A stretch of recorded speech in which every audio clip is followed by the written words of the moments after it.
Hello, I'm Hugh Dennis, so am I. Yes, but I was him first. There can only be one. Well, like Highlander. Why's it got to be you? Because I have experience of being in a successful comic partnership, and modesty forbids me from saying which one, but I know a double act isn't just two people bickering. It is the grace and skill of well-honed performance and precision comic timing, you see? It is the thrust and parry of opposing and abrasive minds, striving to outdo each other in a clash of status. A double act is an enormous man-horse, is it? Thank you. With an extra head and two pairs of hands. Look, double or nothing is a gambling term, and two is definitely a better bet when it comes to comedy. That was unbelievably cheesy. Yes, but it is true. Think of any classic comedy moment from the last 50 years, regardless of whether it's TV, radio or film, and it is more than likely to be dialogue, an exchange, a trade of quips and banter. Is that why I'm here? No, you are just a contrived narrative device designed to illustrate my point. Ponce, leave it. Now, the next 3 hours can't hope to be a comprehensive exploration of partnerships in comedy. What it can be, though, is a snapshot of different comic duos in action, with a heavy bias towards radio, the ideal medium for dialogue. That's Rich Roy, that's Rich Roy, that's Rich... Hello! I'm so happy to be here with you tonight in London, Scotland. In the world of comedy, you can't throw a stone without hitting a double act of some kind. Well, actually, you can't throw a stone at all, unless the double act you're after involves you and a burly fellow inmate who's desperate for intimacy. Still, if you're happy to risk a custodial sentence, you wouldn't have to bung a rock very far. Vic and Bob, the Mighty Boosh, Baddiel and Newman, Mitchell and Webb, Fry and Laurie, the list goes on. And what is the appeal of these twosomes? Well, let's start at the end with a recent and very popular hilarious pairing. Hilarious pairing. There's some kind of Russell Brand-style pun struggling to be made there. Anyway, I digress. What makes a double act funny?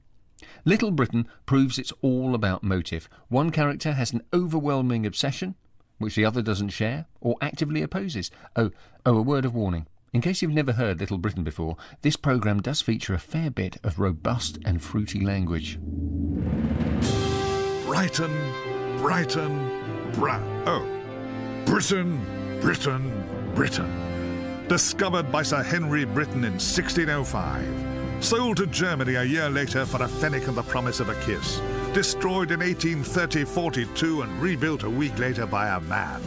This we know. Hello. But what of the people of Britain? Who they? What do? And where?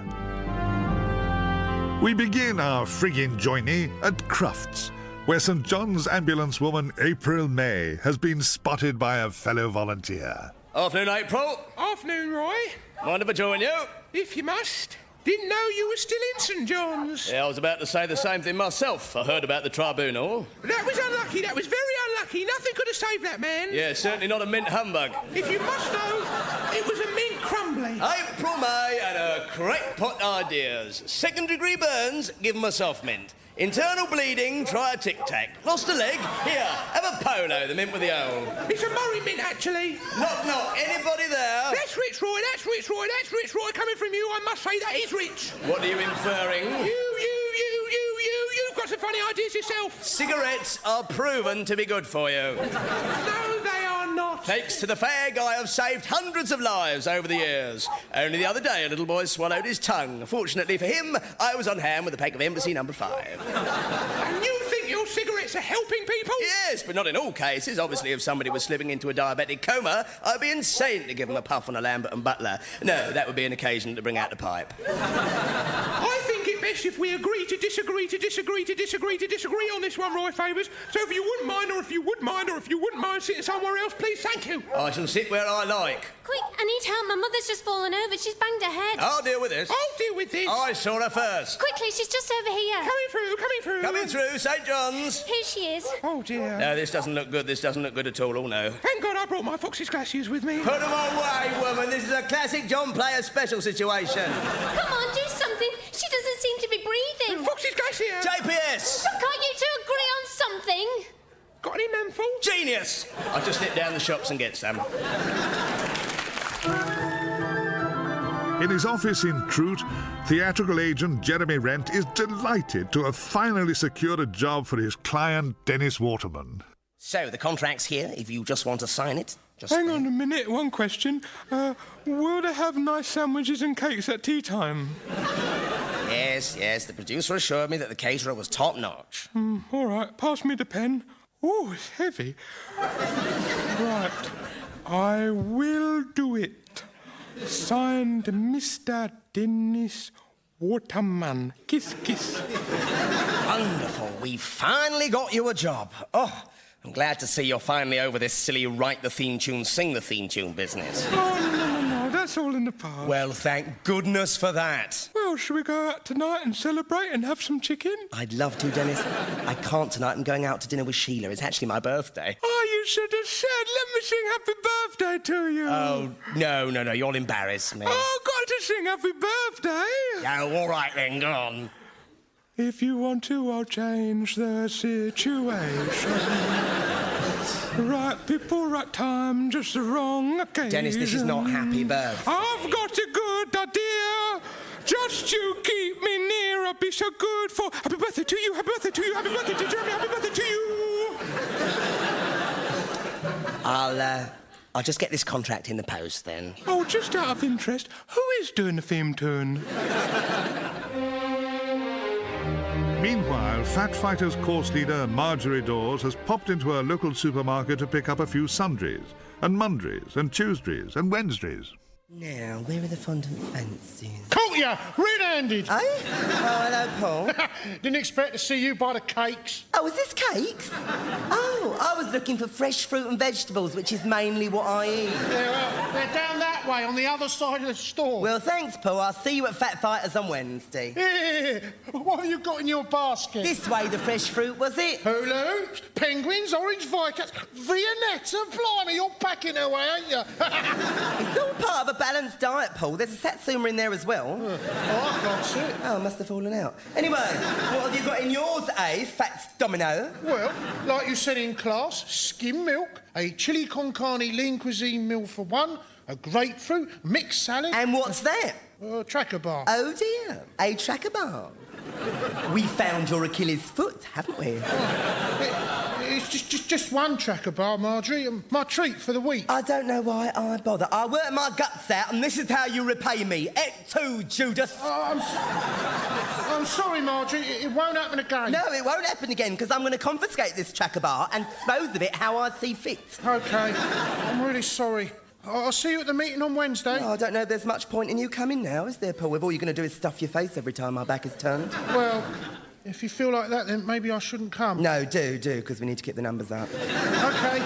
Thanks, Marjorie. Paul, I'm only saying this because I care, all right? Because you really are very fat now. And you're physically disgusting. And I want you to stop being a terrible, embarrassing failure. All right, see you on Wednesday. See ya. Oh, Paul, you couldn't swap this tracker for a bouncy, could you? They're the same price.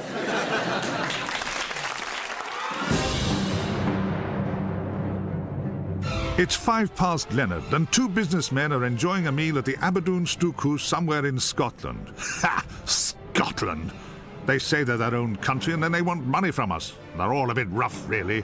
And don't get me onto the Irish. Can I get you any coffee or desserts? Yeah, I'll have the pineapple sorbet, please. George? Tony, I like the look of the apple strudel, but I have a nut allergy. Does it contain nuts? I don't know. I'll have to ask the chef. I hear you calling my name.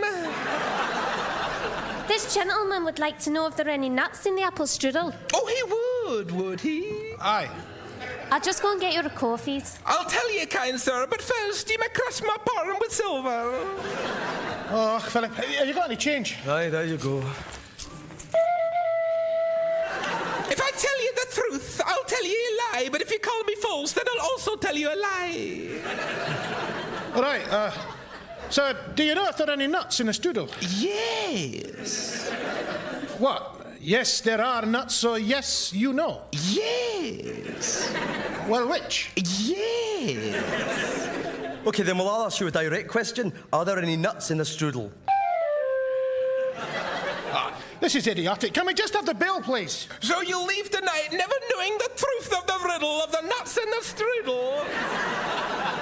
No, but I think we can live with that. There could, kind sir, be a nut in the sorbet.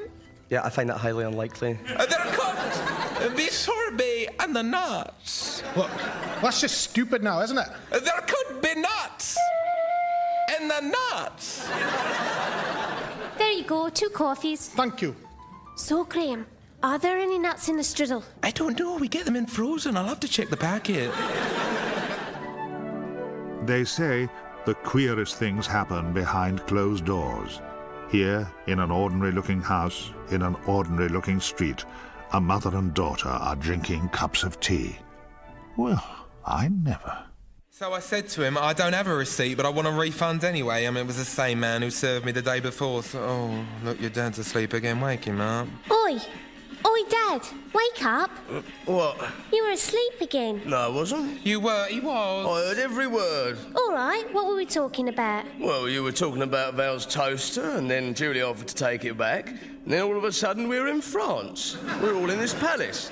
But then they said we weren't allowed in because we were wearing yellow coats. And then Julie turned into Paul McCartney, but that didn't seem to bother me. And then we were all on stage and we had to dance and dance in this competition, and Grandad was there. And whoever lost was going to have to be locked in this very small room with hundreds of cats.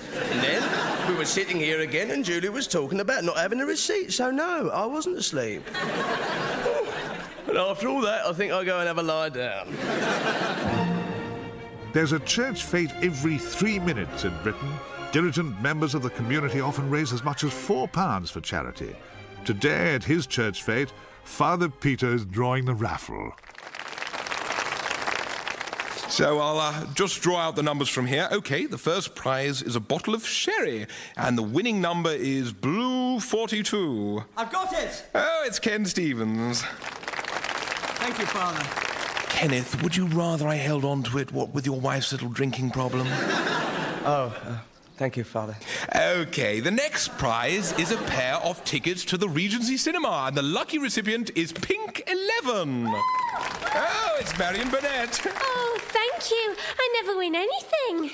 Are you sure you want to leave your mother on her own? I can get the carer in. Remember what happened last time? I'll find a good home for these. Now, the next prize is a crochet set. Oh, and it's Blue 7. Quickly, there you go.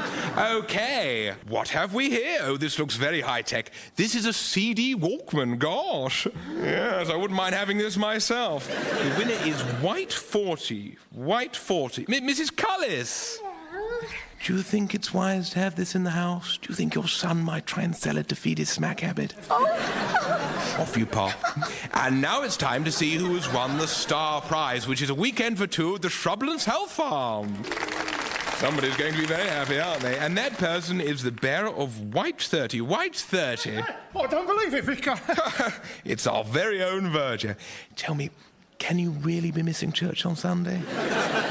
Oh, of course not, Vicar. I'll give them away. Oh, thank you very much. I shall enjoy that. Retirement age in Britain for women is 60. Personally, I think they should be worked to death. Here in Retirement Village 6, pensioner Grace Evans is making a telephone call. Come on, come on. Hello, Britannia Cat Club. My name is Stephen. How may I help you? Hello? Yes, I'd like to cancel my membership, please. Right. Do you have your membership number? Yes, it's 4. 4. OK, I'm just getting your details up on screen. Now, you joined us 5 months ago. You have 7 months left on your contract, so you cannot cancel at this time. Oh. Can I ask what the problem is? Are you unhappy with the cats you've been sent? No, not at all. They're lovely. I just never realised you'd sent so many of them. Well, it does say on the contract that we initially send you 5 cats for the price of 1 and that you select another 3 cats per month for a 12-month period. I know, but I've got 20 cats. You're supposed to have 21. I think one must have got lost in the post. Well, I'll send a replacement cat out to you immediately and another free cat with our apologies. No, I don't want any more. In fact, I want to return the ones I've got. Oh, are they faulty? No, one's a bit mangy. Yeah, that's not really enough, I'm afraid. But I just live in a small flat. I don't have room for all these cats. I don't even have a garden. Yeah, I'm afraid there's nothing I can do. Anyway, you only have to select another 19 cats. Oh! Can I take a moment to tell you about some of our other offers? No, I don't think I'd be interested. We've recently set up the Britannia Bear Club. We initially send you 5 bears for the price of 1, and then you select another 3 bears per month for a 12-month period. Be quite tame.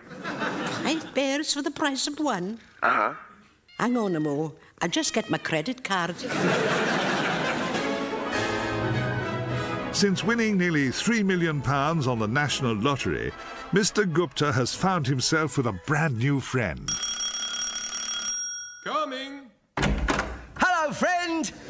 Oh, hello. We met in the supermarket last week, didn't we? Ralph Burnett, we're old friends, Gupta. Can I come in? Oh, yes. Now, guess what? What? We've got something in common. Really? Yes, we are both successful winners of Her Majesty's National Lottery. Da-da-da-da-da-da-da! Oh, congratulations. You're going to ask me how much I won? How much did you win? Tenner, friend, a bloody tenner.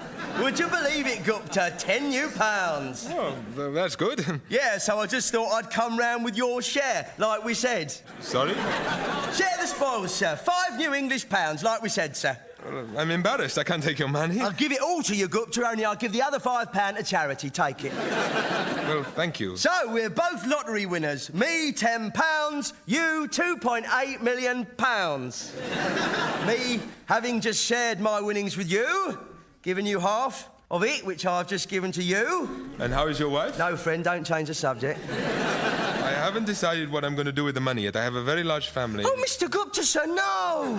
Oh, you've got the wrong end of the stick. I don't want your money, dear me, no. Good. That has cleared that up. Is there anything else I can do for you? Let me think, friend. No, I don't think so, no. Right, well, nice to see you. Yeah, if I win any more, I'll be first to let you know. Like I say, this was only a tenner, but if I won the big prize, I don't know, 2.8 million, I'll be straight round here with half, or at least some of it. I know, 100 grand, 50 grand. 20 grand, I'll be round here with 20 grand. 20 grand? All right, call it a grand and be done with it, sir. You do strike a hard bargain. I have to go out soon. Yes. Would you mind leaving? No. Goodbye, then. Goodbye. You know what we call you round here, Gupta? You can say what you like about burglars, but they show initiative, verve, and a willingness to work often unsociable hours. I'm off out now, Dad. Not dressed like that, you're not. What's the matter? Burglars do not wear tracksuits. Dad, things have changed. In my day, we took pride in our appearance. Where's your stripy jersey? Dad? Where's your black mask? Where's your bag with swag written on it? Look, Dad. Here, take mine. No, I'm all right. Your dear old mum, God rest her soul, was up all night sewing those letters onto that bag. Go on, take it. No, thanks, Dad. What are you going to use, then? Bin liner. A bin liner for swag? You can't put swag in a bin liner. Dad, I'm going. I bet you haven't even got an embroidered glove to leave at the scene. I always like to leave a white silk glove with my initial on it. P for Pete. Yeah, that's how you got caught. That's not the point. I'm off, Dad. I tell you what, I'll come with you. I can still pick a lock with a tuppenny bit. Yeah, I was just going to smash a window. But we could be the father and son team at Outfox Scotland Yard. Questions will be asked in the house. How can we stop this terrible twosome? Dad, there's quite a lot of stairs. Oh. Sandra Lawrence is so keen for her son to do well in the world of show business that her hair is coming out in clumps. Today, she's accompanying her son to an audition for a television commercial. Bet you can't put Orange's fruit pastel in your mouth without chewing it. Lovely. Well, thanks ever so much, Olivier. Nora, can you send the next one in, please? So, are we cooking? Have we got the gig?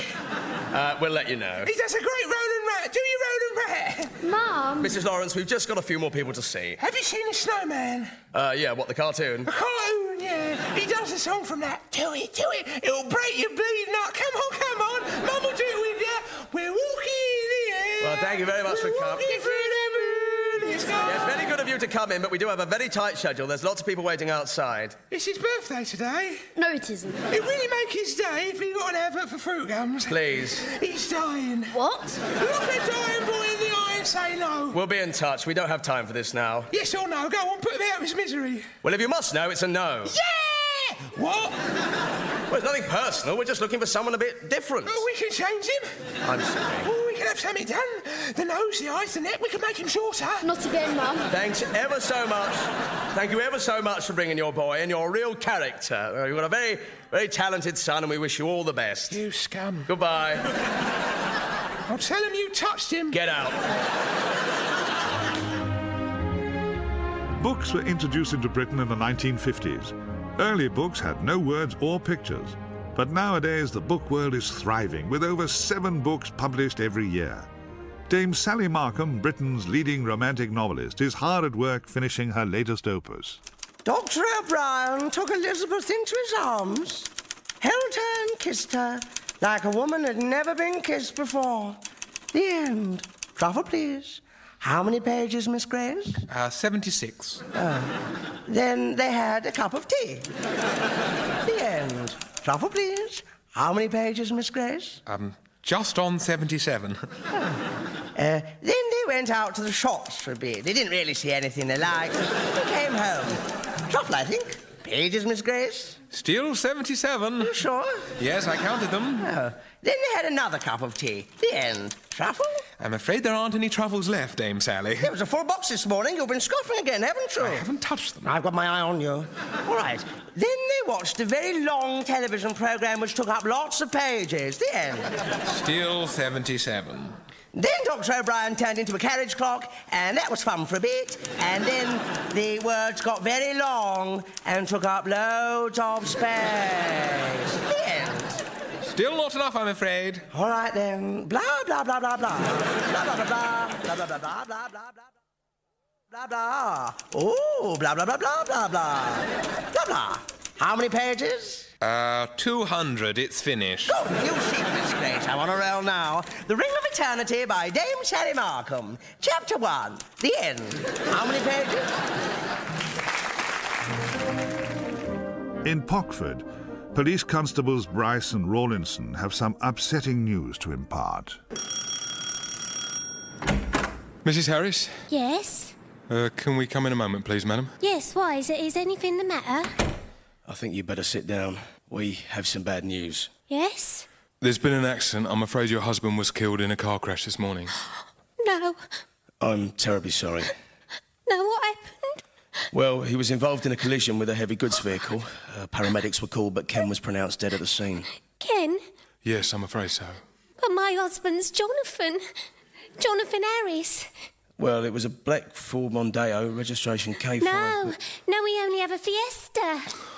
We must have got the wrong house. I don't believe it. Oh, you on the other Mrs. Harris across the road. You couldn't make it up. Oh, how funny. I was crying away, wasn't I? You certainly were. Don't say you were, Mrs. Harris, because you were. I know I was. How funny. No, this is always happening. Oh, yeah. I'm always getting her letters and she gets mine. Oh, dear me. Wait till we tell the Sarge about this, oh dear. Right, well, better go and see the other Mrs. Harris then. Yep. Oh, some post came through this morning. Oh, that's no problem. We'll take it with us. Right, you are then. Sorry to bother you. See you soon. Not too soon, I hope. Cheerio. If you want to join the army in Britain, you have to join the army. Today in Auchenbrook, a group of new recruits is being inducted. Gentlemen, welcome to the army. Over the next 2 years, and for many of you a great deal longer, I hope, you will be training... When are we going to kill people? You will be training to join the front line of Britain. Are we killing people this afternoon? No, we are not. The aim of the army is not to kill people, it's to save lives. Can I have a go on your gun? No, this is my gun. And anyway, you certainly won't be allowed anywhere near a rifle until week 5. What about stabbing people? Can we stab people today? Certainly not, Private. What's your name? Darren, mate. Darren what? Darren Cooper, mate. Well, Private Cooper, if you want your career in the armed forces to last longer than half an hour, I suggest you shut up. Good.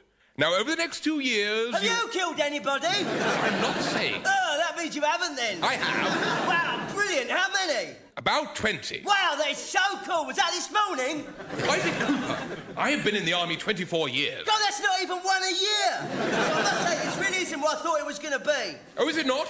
Why? Did you think you'd just sign up, waltz in here, grab a gun and start shooting people willy-nilly? Yes! I know, so did I. Damn shame. Meanwhile, ropey transvestite Emily Howard is being raced to hospital in an ambulance. Take some deep breaths, mate. In, out. In, out. That's it. Where am I? You're on your way to hospital, sir. You've had a fall. A fall? Yes, pal. Yes, it's all coming back to me now. It was a lovely summer's day, and I put on my gloves and bonnet and lady's parasol, for that's what I am, a lady. And I took a stroll in the park. Yeah, that's where we found you. And I suppose the sweltering heat caused me to swoon into the arms of a guardsman. Oh, I do hope he didn't give me the kiss of life, for I'm a lady. Well, according to passers-by, you just tripped on your high heels and fell into a bush. Oh, mon Dieu! Yes, my ankle does seem a little swollen. Yeah, well, let's just remove your stockings. You'll do no such thing, you brute! Take your rough hands off me! All right, well, we're going to be at the hospital in a minute. We'll get a lady doctor to look at you there. Oh. Is there a next of kin we can contact? A wife, perhaps? A husband, thank you! You've got a husband? Yes! Probably. Well, shall we call him? Oh, he's a man! Yeah, shall we call him? He's away at sea. He's very manly, you know, not like me. I'm a lady. Yeah, can we reach him on his ship? Lovely weather for the time of year, wouldn't you say? Oh, tell me, young man, are you married? No. No? No, I'm gay. Yes, you look happy. No, I'm gay. I have a boyfriend. Oh, poof. Since we last met 14-year-old Vicky Pollard, she's had her baby and today receives a visit from her social worker. So how are you coping with everything, Vicky? Yeah, because the other day I had this thing, right? Because there was this whole thing, right? Because Mrs. Harnett gave me detention for setting fire to Candice's hair in science. But I didn't even do it, but I didn't. So I had to sit next to Ryan Morris in detention, and he phlegmed in my mouth. And I was like, oh my God, I sure can't believe you just done that. And then there was this whole other thing, right? Because you know Amanda Kay, right? Well, she told Ian Buchan she'd do it for a cream egg.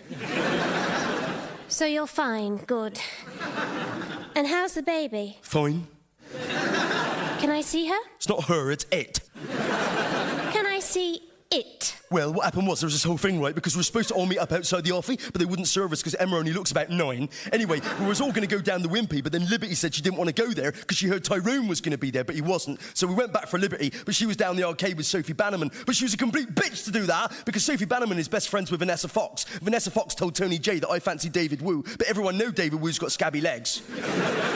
And the baby? I'm getting there, oh my God. Anyway, there was this whole thing, right? Because Carmela's mum was going away, so Carmela said she was going to have a party, but then her mum found out and said she couldn't have it. But we all said she had to now because she said it, so she had to have it, but I wasn't invited. So me and Jules, who I completely hate, went to Michaela's house, but she wasn't there. She was at the party getting fingered by Jamie Stone. But anyway, Kelly told Chesney that Penny Webb's got hairy tits. Vicky, where is the baby? Swapped it for a Westlife CD. How could you do such a thing? I know, they're rubbish. And so another series of Little Britain draws to a close. But what now for you, the people of Britain? How can you possibly replace something so precious, so beautiful and perfect as this radio program? Well, you can't. But you can be strong and wipe away a tear and get out and about and just meet people. Get yourself on the scene. As for me, well, I'll just sit here until somebody asks me to move. Can you move, please? We need that chair. Yes. Mrs. Harris? Yes? Can we come in a moment, please, madam? Is there a problem, officer? Mrs. Harris, I think you better sit down. We have some bad news. What's happened? There's been an accident. I'm afraid your husband, Ken Harris, was killed in a car crash this morning. No, God, no, please. We're terribly sorry. Ken's dead? I'm afraid so, madam. He was involved in a collision with a heavy goods vehicle. Paramedics were called, but Ken was pronounced dead at the scene. Oh, no. The funny thing, actually, we've just come from the other Mrs. Harris across the road. We told her husband had died. What? Yeah, we made a right cock up. Oh, you should have seen her. She was crying her eyes out. She was just like you. Oh, my husband, Oh, it's the funniest thing. Apparently people are always getting you two confused. Yeah, but don't worry, it is your husband that's died. Right, well, we'll be off. Leave you to your grief. Oh, by the way, this letter went to her, but it's for you. Good news, I hope. See ya! Little Britain was written and performed by Matt Lucas and David Walliams. Also appearing were Tom Baker, Gwenllian Davis, Eliud Gonzalez, Paul Putner and Samantha Power. Music was by David Arnold. Little Britain was produced by Ashley Blaker. Worth knowing, incidentally, that Matt Lucas started out alongside another classic comedy duo, Reeves and Mortimer, on Shooting Stars. David Walliams, on the other hand, went to university in the year below Simon Pegg, who of course went on to successfully team up with Jessica Stevenson, née Hines, and begat Spaced. In fact, there are so many connections between double acts that after a while it starts to sound a bit, Old Testament, which is chilling if you picture Dick and Dom as Adam and Eve. The digital station for comedy, drama and entertainment. BBC Radio 4 Extra.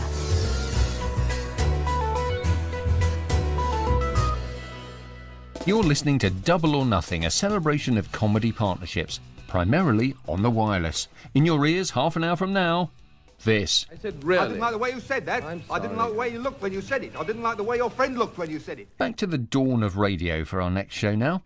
If I described it to you as an almost willfully cartoonish parade of oddballs with memorable stock phrases and a solid comic partnership at its heart, you'd say, we've just heard it, surely that was Little Britain. Well, you might, but it depends on where you are at the time. You might instead say, get out of my bathroom. But the point is this. The more things change, the more they stay the same, especially for comedy duos. Much Binding in the Marsh grew out of wartime services radio show Merry Go Round. Future radio superstar Kenneth Horne was wing commander to Richard Murdoch's OC.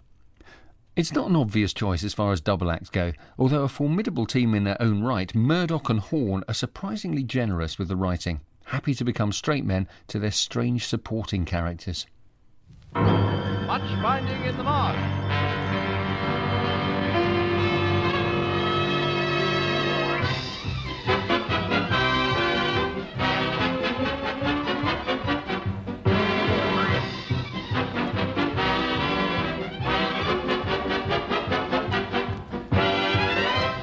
Richard Murdoch, Kenneth Horne, Sam Coster, Maurice Denham, Maureen Risco, Helen Hill, and the dance orchestra conducted by Stanley Black.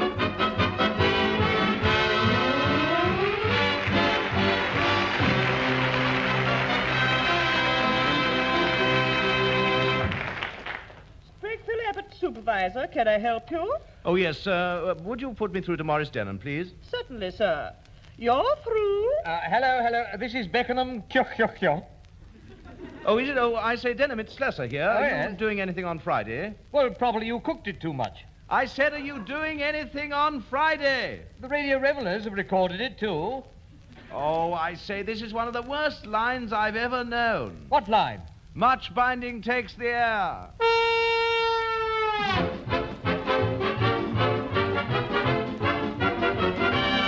I'm sorry to have to tell you that Murdoch is not really fit yet. He was x-rayed yesterday, and although there were no signs of water on the knee, they did manage to drain off 2 large dry martinis, which may have been the cause of all the trouble. We hoped that his doctor would order him to stay in bed today, but a few minutes ago, a bath chair drew up outside, and out hobbled your old friend, Richard Murdoch.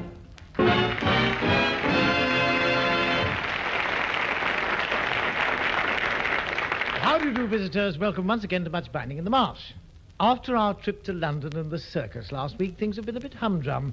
However, we've had a fair here on the waste ground behind the Much Binding Arms. Normally, this waste ground is a complete waste of ground, except for people like Coster and Ivy Plackett. I heard Sam say to Ivy recently, "See you round the waist tonight, Ivy." She said, "OK, Sam, are you going to take the shortcut or go the pretty way?" I've no idea what she meant. But this fair was wonderful, bang up to date with a groundnut shy and a slot machine called What the Daily Woman Saw. It was very interesting. Dudley and Miss Risco made straight for the ghost train and enjoyed it so much that later in the evening they decided to have another trip. They took some time finding it again, but they had a nice long ride and were very surprised to find themselves getting off the 6:30 a.m. at King's Cross. The sideshows were very popular in spite of the rather awkward situation when the bearded lady mistook Coster for her long-lost daughter. I felt very sorry for this lady with her long beard, but in the end she laughed it off.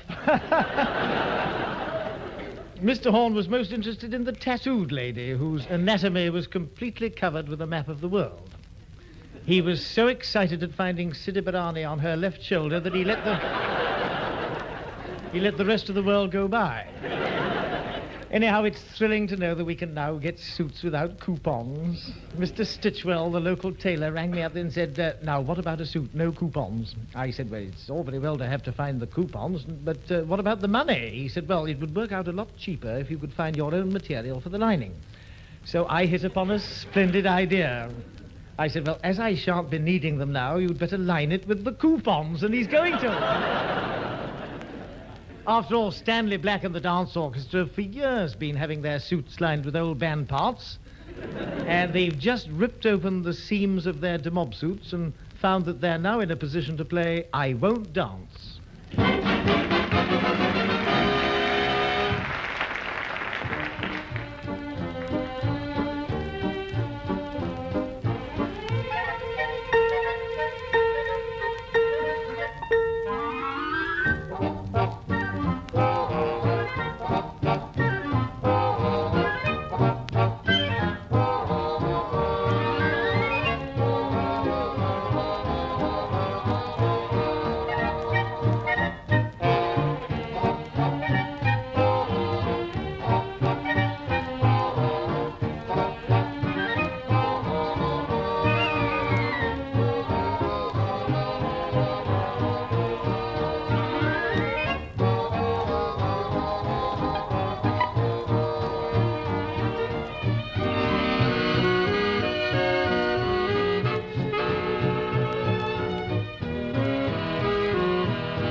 Come in. Good morning, sir. It is good to see you. Thank you, Murdoch. Oh, sir, that circus last week. I mean, the lions, the tigers, and the smell of... No, steady, Murdoch. It's all over now. And yes, sir, but I can't think of anything else. In fact, I won't have got over thinking about it until it's time to go again next year. We can go again next year, can't we, sir? Well, if you feel like it, but personally I prefer a good play. Oh, sir, you and your stodgy old plays. I mean... How can you possibly compare Macbeth with the lions and the tigers and the smell of the... You don't see what I mean, Murdoch. Now, what has the circus got that Macbeth hasn't? Well, sir, to begin with, there's the lions and the tigers... No, Murdoch. Seriously now, how can you pretend to talk about the theatre when you've never even seen a play? I've never seen a play? I have, sir. It was in London, too. Well, where, Murdoch? St. John's Parish Room, Twickenham. It was jolly good. It was done by the Girl Guides. Oh. What was it called? Journey's End. Sissy Spranthorpe's Hibbard was wonderful. Really? I'm so yes. glad. Well, it may be all right in its way, but you ought to try Ibsen's Wild Duck. It always goes down well. With green peas and stuffing, I suppose. Oh, mercy. That's tantamount to... Is it, sir? I'm sorry. Well, what you don't realize is that Shakespeare is not all heavy stuff. I mean, listen to this light-hearted little piece from Hamlet. It's very amusing. Oh, well, let's have it then, sir. Yes, well, it's the ghost of Hamlet's father is talking to Hamlet, actually. Is he? Yes. Oh, yes. splendid. And I could a tale unfold whose lightest word would harrow up thy soul, freeze thy young blood, make thy two eyes like stars start from their spheres, thy knotted and combined locks to part, and each particular hair to stand on end like quills upon the fretful porpentine. Oh, there you are, Murdoch. You see what I mean, don't you? Oh, it's extremely comical. I thought you'd like it, yes. Do you know, I think if we gagged it up a bit, it'd do for Up the Pole. Oh, good. Oh, really, Murdoch, your ignorance is abysmal. Thank you, sir. Yeah.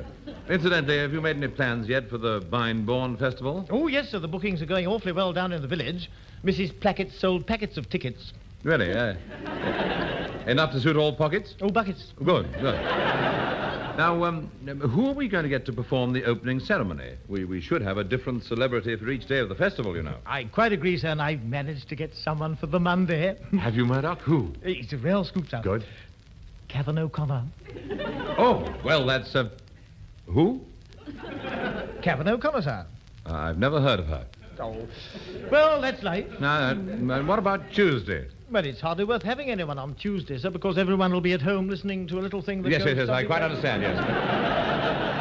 And Wednesday? Well, I've got a list here, sir, that I wanted to submit for your approval. Yes, thank you, Murdoch. And if I may suggest it, read the names out one at a time. Yeah, I was going to, sir. Yes, yeah. right. Well, Philip Slessor. No. No, everyone said that. I must say, I'm rather inclined to agree. The reason I put him down is that he's sure to be doing nothing, and he'd go anywhere for a sandwich and a cup of tea. I still say no. I still say you're right. Good. Next? Roderick Clifton. Oh, definitely, yes. He should be a great draw, too. Yes, I knew you'd say that, sir. I mean, after all, who hasn't heard of Roderick Clifton? Yes, right, yes. Well, that takes care of Wednesday. Yes. Thursday? Stanley Matthews, sir. Yes, that's a good idea, Murdoch. It'll appeal to the cricketers. And, now, what about Friday? And if I may say so, I think we should have someone of the opposite sex. Have you thought of Patricia Rock? I very seldom think of anyone else. Well, I'll put her down. I haven't picked it up yet. Anyhow, Murdoch, it's a first-class idea. I'd like to see Patricia Rock in Much Binding. Yes, sir. Not too much, you know. No. Well, that just leaves Saturday. By the way, I think we ought to consult the others, don't you? I mean, Costa might have an idea. Well, get him in. Right, sir. Costa! You know, Murdoch, I only just caught the train today. The woman who cooks my breakfast was late. Who's that, sir? Bessie, actually. She had a suspension night at her bridge club, and she was feeling a bit under the weather. Good morning, sir. Was there something?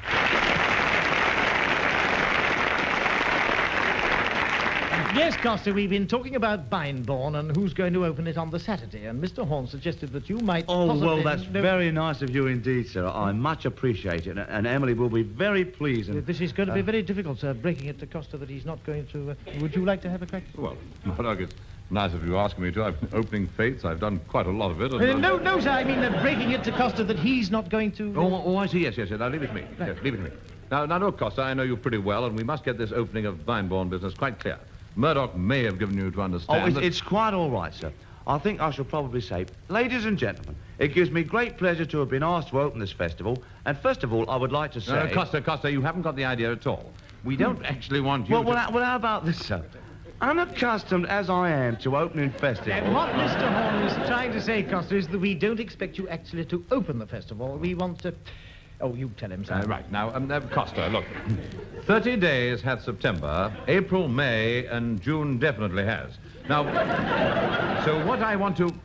How's Emily? Well, she hasn't been too good, sir, but she'll be all right when she knows I'm going to open this festival. I see. Well, take over, will you, Murdoch? Certainly, sir. Costa, it's quite simple. Mr. Horn and I have been into this very thoroughly, and we've come to the conclusion it would be a great mistake for one of us to open the festival. I see, sir. And that's why you want me to do it. Well... Well, when I opened the Jive Jamboree at Fenny Stratford, I started off, Your Grace, ladies... Yes. Now, Your Grace, Costa, who was that? Duke Ellington, sir. Then I said, it gives me very No, great... Costa, look. Assume that you are not opening the festival. Who would you choose to do it?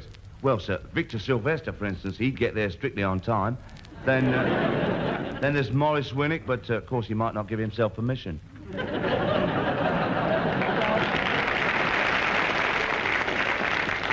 What about Philip Slessor? Oh, I don't think so, sir. That's just what Mr. Horn and I said. Now, let's consult Dudley, shall we? Dudley! How are things in your garden, sir? Oh, I've got quite a display of snowdrops and crocuses. Polyanthus? Yes, but not a word to... Good morning, sir. Dudley Davenport at your service, sir. Ah, there you are, Dudley. We were just talking about Bindborn. Who do you think should perform the opening ceremony on the Saturday? Oh, well, sir, the name of Philip Slessor leaps to the mind, sir, but I can't altogether think that it would be a good thing. No, we've all agreed that would be fatal. Any other suggestions, Dudley? What about Mr. Blake, sir? Oh, but no one would ever hear what Mr. Blake said, Dudley. I don't know, Mr. Costa. I heard him open the local swimming bath last summer, and he was very clear, sir. Well, give us an impression of him, Dudley. Yes, I think yeah, we'd like to hear it, too. Oh, well, very good, sir, though Mr. Blake is not one of my best impressions, sir. Never mind. Still, here goes. Mr. Blake opening the swimming bath. Yes. Oh, I'm really very 40 years old. I'm under the shin to the water in the heard of soar. Nothing to the imagination.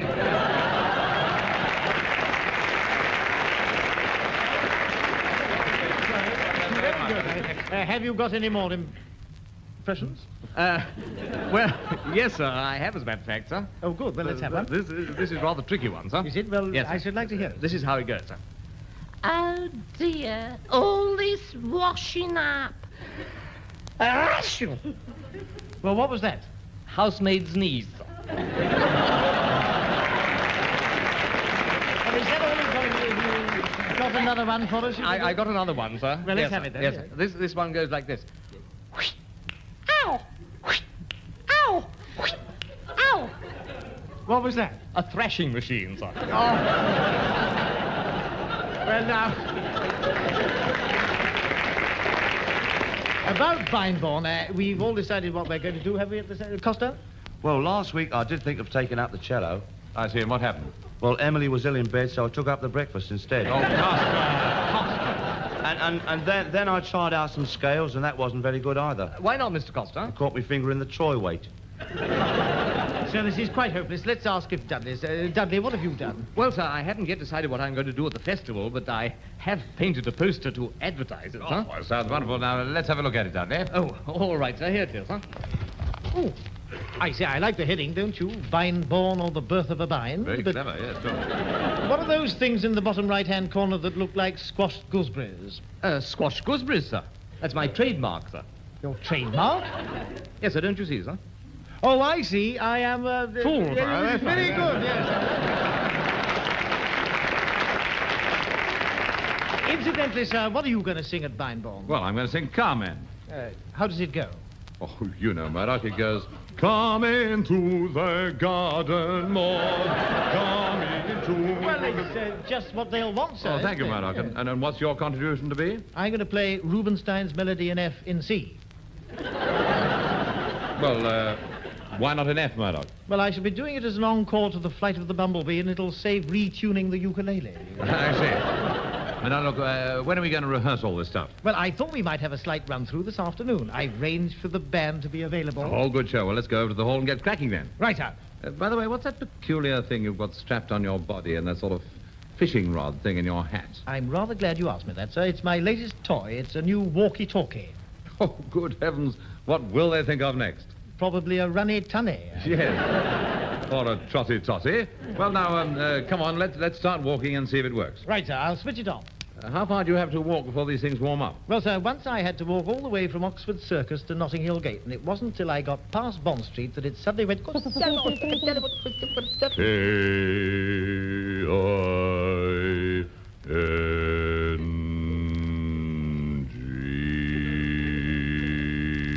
Good night, everybody.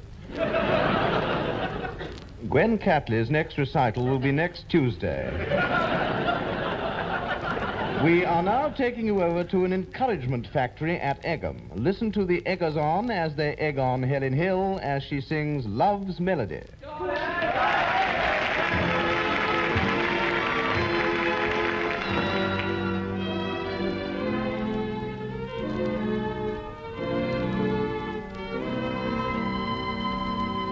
Love's melody sings on in my heart, a song that is always new.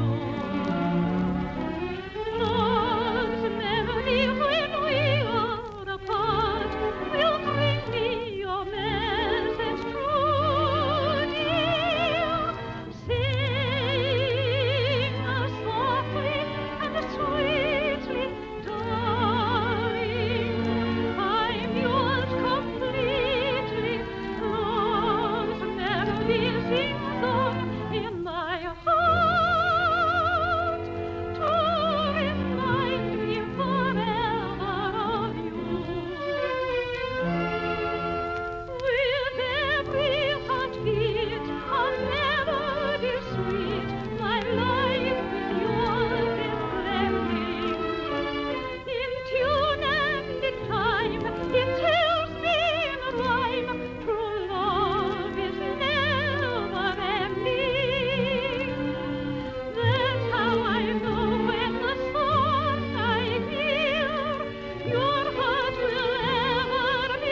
for you. Hello? Motor! Hello, anybody about? Hello there. What do you want to come barging in here for with your muddy boots on my nice clean stage? I've just swept it and now I've got to go all over it again. It's enough to make Now, it... look here, my good woman. Don't you start calling me you're a good... Be a good woman or I'll clean you up as sure as my name's Ada Rampart. Well, look here, Miss Rampart. Mrs. Rampart, if you please. And I'll trouble you to tell me your business here. Well, I'm from the BBC. The BBC? Go on, you're not an announcer, are you? Yes, as a matter of fact, I am. You're not Stuart Ibbott, are you? No, I'm Philip Slessor. Oh. I was hoping you might be one of the well-known ones. I like that Franklin Engelman. I think he's ever so nice, don't you? Oh, yes, he's all right. If you like that rather sing-song type of monotonous drawl. Did you say you were Peter Fettis? No, Philip Slessor. Oh, what a pity, because he's ever so nice, too. Well, I suppose we ought to be thankful for meeting anyone from the BBC, really. As I said to Rampart, one of these days, you never know, we may actually see one of these broadcasting house gentlemen. All the same, it's a pity you're not Frank Phillips, because he's ever so nice. Let me see, what did you say your name was? Oh, Jumping Jehoshaphat. No, I can't say I've heard of you. Now, if you was Oliver Liddell... Mrs. Rampart, will you kindly tell me where Mr. Murdoch and Mr. Horn are? Well, I did hear them say they was coming over here to have a rehearsal. Well, I hope they'll be quick, because I haven't got all day, and the BBC don't pay me just to hang around. Ah, there you are. Now, I think we'd better get on with this at once, because I'm a very busy announcer. Would you mind just standing there by the microphone, and we'll have a balance test. Engineers, we'll be going ahead in 10 seconds. What are you talking about? Here's someone who knows. Who is this person, Mrs. Rampart? He's a gentleman for the BBC by the name of Sisser. I was hoping it might be John Snag because he's ever so nice. Oh, well, so tired of watching. Now, look here, Slessor. There must be some mistake. Good heavens, this is infuriating. It really is. I had an interdepartmental memorandum this morning telling me to come to this out-of-the-way hole. It's taken me all day to get... Slessor, you're speaking of the marsh I love. Oh, fiddlesticks. Fiddlesticks, you hear that, Murdoch? BBC, and he uses filthy language like that. He'll find himself relegated to the bottom of the third programme unless he's careful. Look here, Slessor, my name's Murdoch, and this is Mr. Horn. How do you do? How do you do? And this is Mr. Costa. Well, that's your lookout. It's not my fault. Who are you calling a lookout? I'll sue you for arson if you're not careful. Now, Dudley, get that microphone switched on and don't trip over the cable. We've got to get on with this rehearsal, you know. Yeah, I quite agree, Costa. Will you try your song, sir? Yes, certainly, Murdoch. Perhaps you'll let me know how the balance with the orchestra is, will you? Oh, I will, sir, yes. Right, thank you. Carry on. When I shout, but my outrage is paid, by the voices will be obeyed. No, it's too much voice and not enough orchestra. Right. Sir. We'll try it again. A bit further away from the mic, sir. Yes. Once again, please. When I shout, but my outrage is paid, it's a voice that will be obeyed. No, I'm sorry, sir. You're still too near the mic. If you'll go a bit further away, a bit more orchestra, Mr. Black.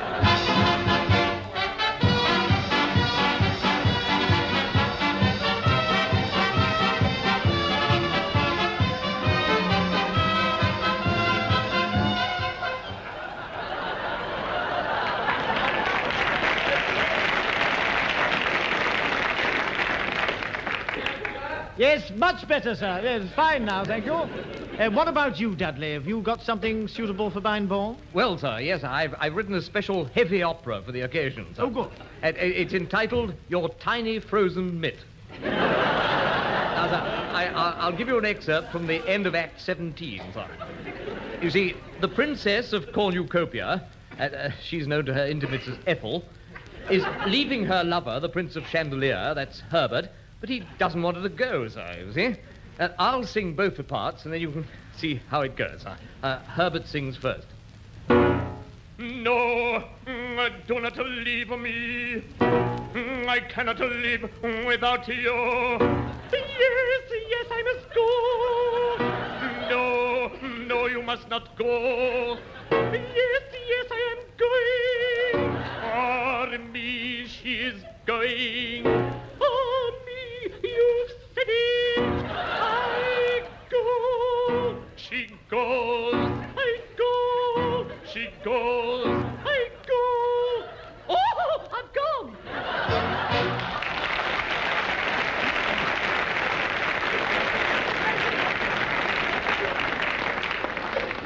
Murdoch, you realise it's your turn now, don't you? No, I've got nothing, sir. Yes, I know, Murdoch, but after Oh, all... I see what you mean, sir. Well, I'm going to start with an encore. You can't start by singing an encore. Ah, but I have sung it before, sir, and my mother asked if I'd sing it again. You Oh, see, well, that's sir. quite good. It's a little thing called sabre dance.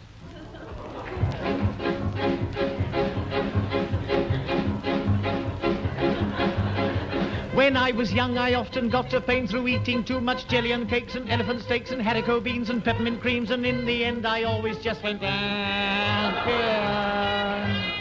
It got so bad, my mother had a doctor to concoct a remedy, only semi-detached from calomel, which would very well cure me, but I always used to shout out, 1, 2, 3, 4. I used to curse my nurse because I knew to make things worse she'd very soon get I'm willing to bet just any odds she'd get cenopods, and of course she did, and I would just go And when they told my father, I knew he would then look rather sinister and administer such a hit upon where I sit upon, and of course he did, and I would just go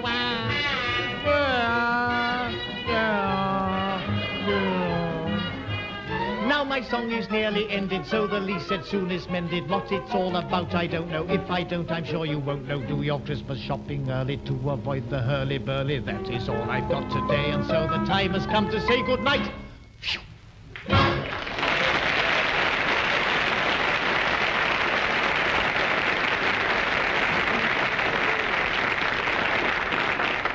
Sir? Yes?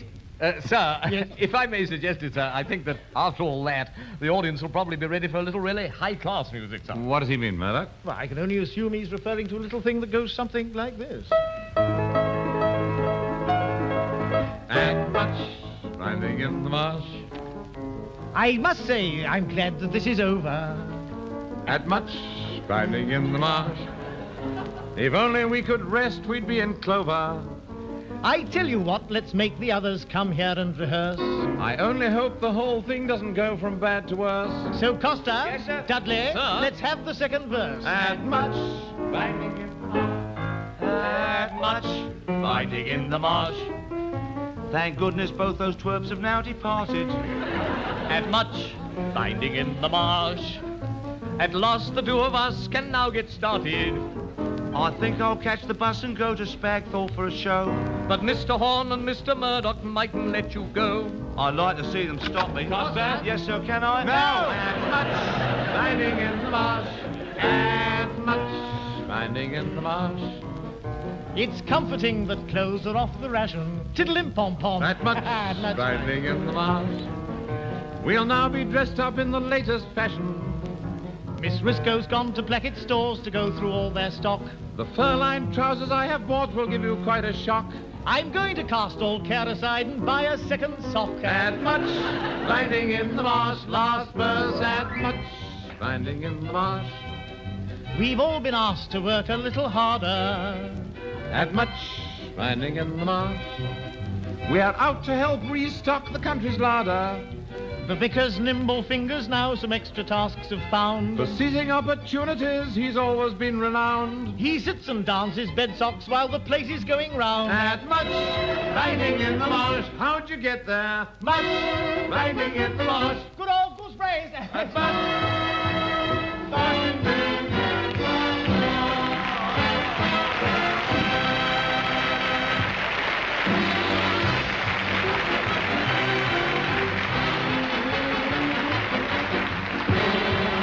You've been listening to Much Finding in the Marsh with Richard Murdoch, Kenneth Horne, Sam Costa, Maurice Denham as Dudley Davenport, Maureen Risco, Helen Hill, and the dance orchestra conducted by Stanley Black. Script by Richard Murdoch and Kenneth Horne, produced by Leslie Bridgemont. Much finding in the marsh there, proof that performing isn't the only way a double act can express themselves. As you heard, Richard Murdoch and Kenneth Horne wrote the whole thing. It might sound like an ensemble show, but their guiding hands are felt throughout. Think of The Burkiss Way, or Porridge, or Auf Wiedersehen Pet, or even South Park, all indelibly stamped with the mark of the partnership behind them, whoever says the lines. Of course, a double act could technically express itself through interpretive dance, basket weaving, or modern art.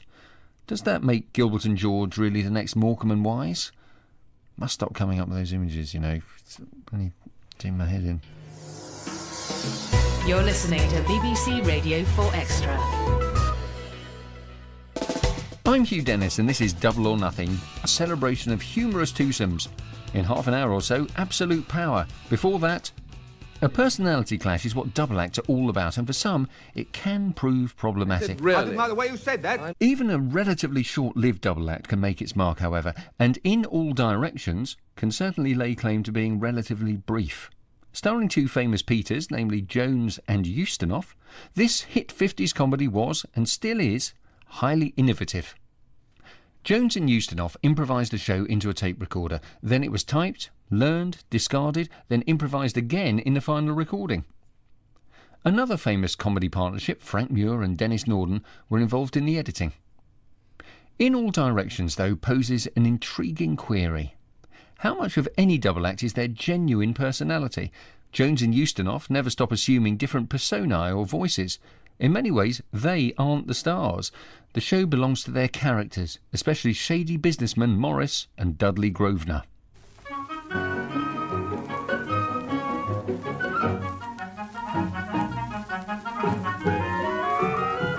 We present In All Directions with Peter Ustinov and Peter Jones. Some diversions on a car journey.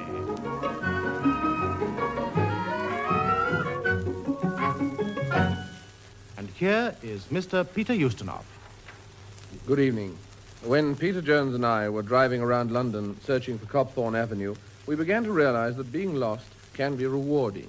Unfamiliar surroundings provoke all sorts of odd speculations, which we were both in the mood to indulge. Beside that, I'm not one of those drivers who make it a point of pride never to ask his way. So we had a chance to find out how helpful pedestrians can be to a lost motorist. I don't think this is the right road at all. Better pull up by the bus stop and ask. What, do you think this big chap with a shopping basket full of bottled beer? Yeah, I go. Excuse me, sir. Can you put me right for Copthorne Avenue? Talking to me? Yes, Copthorne Avenue. I heard you the first time. Which way did you come? Well, I don't know. You see, I don't know the district. You don't, eh? Well, perhaps you passed it. Well, Well, I might have done, yes, but I don't know. You want to keep your eyes peeled. If you'd have done that, you might have seen it as you went past. Then all you'd have to do is go back. Simple. Well, what are you going to do? I haven't got all day, you know. Oh, well, never mind. We'll ask someone else. Why? Because we want to know the way. You see, we haven't been here before. If you take that tone of voice with me, you won't be coming here again either. Really? What was that? I said really. I didn't like the way you said that. I'm sorry. I didn't like the way you looked when you said it. I didn't like the way your friend looked when you said it.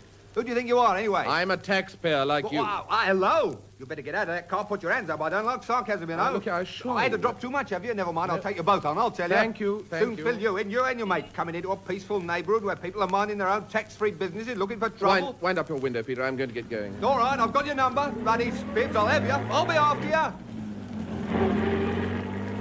you. It appears the natives are hostile. Let's ask at this little grocer's on the corner.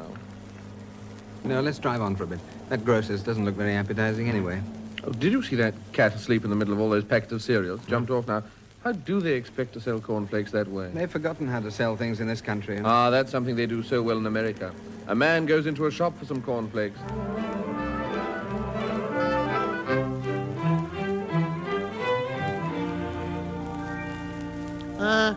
Give me a packet of Vetbuck, will you? What size, sir? It comes in 3 sizes. The picnic size fits into the hip pocket as snug as a bug in a rug, or the family size, which includes a spoon and pusher for Junior, or the economic jumbo size. Oh, no, I wouldn't want the jumbo size. Oh, Democrat, huh? Uh-huh. Of course, sir, I'd like to have you know that Vitbik is no longer an ace-high cereal. What? I thought Vetbuck was a cereal of the month. No, sir, that was last month. The cereal of the month this month is Happy Wheat, just a little more expensive. But if you entertain business contacts at home, you cannot afford not to have a packet on your table. You mean I'd be ostracized? Sure thing. People would also avoid you on the sidewalk and probably shun you on the dance floor. You ask me why, and I say that Happy Wheat is Mr. and Mrs. America's passport to gracious living, and healthy living, too. Happy Wheat is good for me, huh? But of course, Happy Wheat is non-acid and non-alkali. It's homogenized, pasteurized, vitaminized, and deodorized. To save precious living time, it's already fried, steamed, and roasted. It's grilled, baked, and toasted. It's browned, baked, and boiled.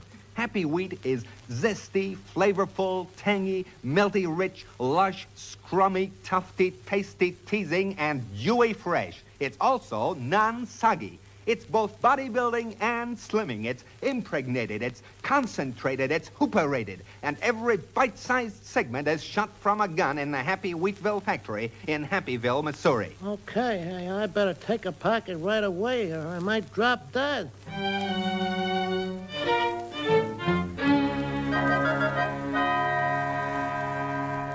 Yes, they certainly sell things. So different over here. A packet of Bitmix, please. Never have it. Got anything else? Happy Wheat? Yeah, okay, that'll do. They're all the same. I know, that's why we don't bother.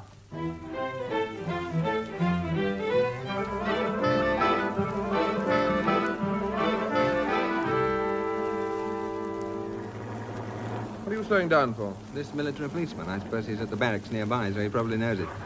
Excuse me, can you direct us to Copthorne Avenue? Copthorne Avenue? Copthorne Avenue. Well, you see the way the bottom of the car is at the moment pointed. You proceed in the general direction you have been coming from, and when you reach Rose Hill, that's a slight incline with a bushy top tree on top of it, you proceed at 9 o'clock. You cannot miss it. There's a road leading straight onto the main arterial road, and you will take that in the normal fashion. Yes, of course, yes. You will then arrive at an incline going in the other direction at 180 degrees, more or less. You will ignore that, and you will not cross the bridge when you're not there. Intended being only temporary for heavy military traffic or any other traffic, as a matter of fact. Yes. Is that clear? Well... And then when you get there, there is a park gate through which you will proceed. You will be challenged by the sentry because it is a shortcut, as it were, through the barracks. Oh, really? Mention my name, say you've seen me, and you will find you will have entry to the barracks and access as well, and you will be able to proceed in a normal fashion. Yes, of course. We wouldn't dream of proceeding in any other way. But what is your name, since we must mention it? Acting Company Quartermaster Sergeant Farragut. Acting Company Quartermaster Sergeant Farragut. Oh, yes, I see, yes. By the way, did you know your radiator is leaking, and while you have been stopping engaging me in conversation, a large pool of water has formed upon the roadway? Yes, it is very... Thereby endangering other traffic. Yes, well, thank you very much. Goodbye. What?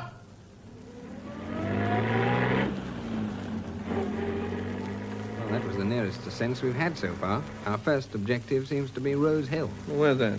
I thought you knew. Me? No. The only Rose Hill I know used to sing with the Covent Garden Opera. Yes. That rare combination, a soprano with a sense of humor.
Thomas once said, no, I don't want to come. But if that's a B natural played on the harp, then you're either B flat, dear, or ruddy B sharp. But then I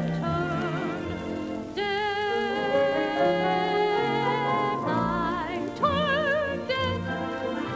But in most modern works for the voice, the note that I hit doesn't matter a bit, so it's purely a personal choice. Don't turn deaf. Musically D, E, A, F. Perhaps Covent Garden can do without me, but while I command an exorbitant fee, I'll always get work from the dear BBC. BBC. Well, I turn deaf. Yes, I turn deaf.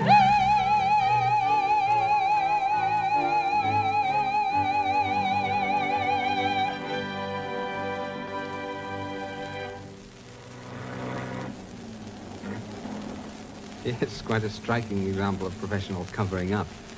But I doubt whether Rose Hill's tone-deaf soprano would have fooled the music critics. Oh, well, does anyone ever fool the critics? Do you listen to that particularly perceptive group who broadcast their opinions every Sunday?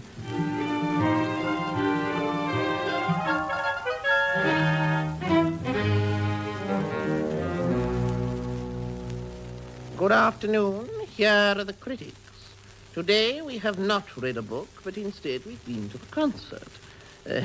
Eccentric for us, but I think we all have something to say, even if we didn't enjoy it.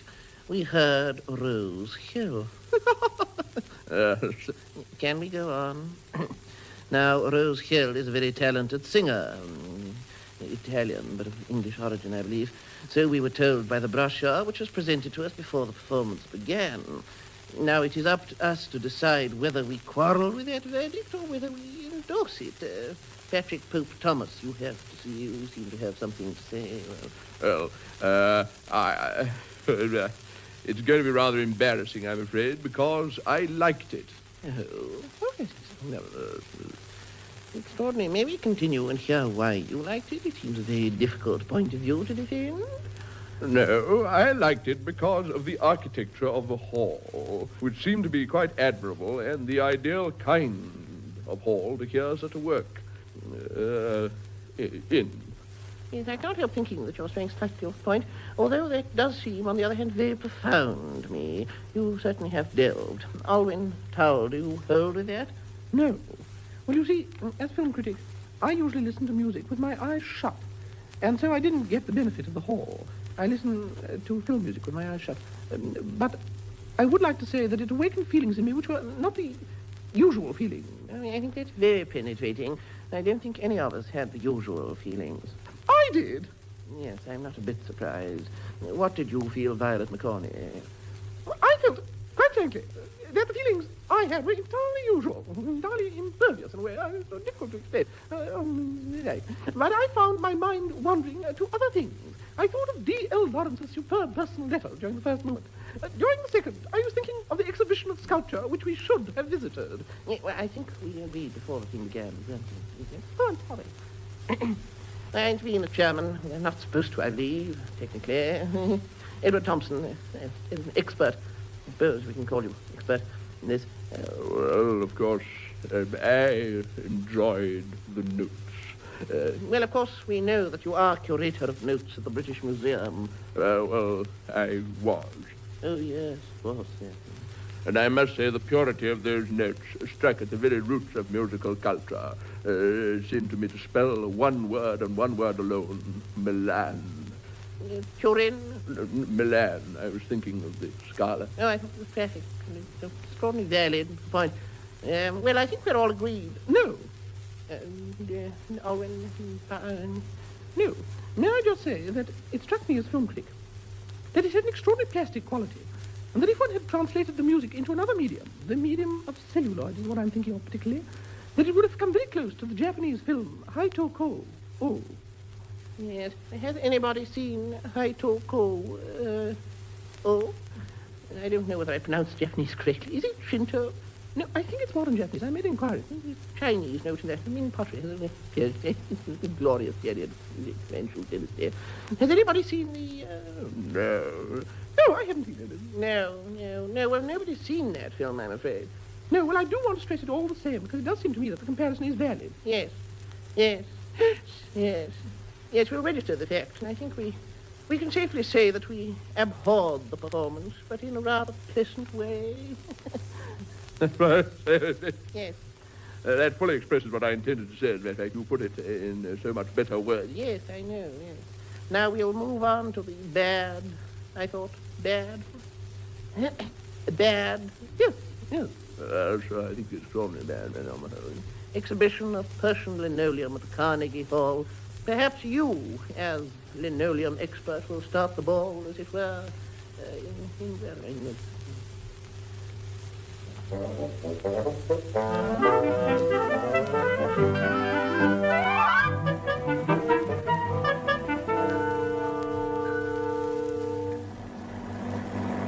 Better pull up to somebody on the zebra crossing.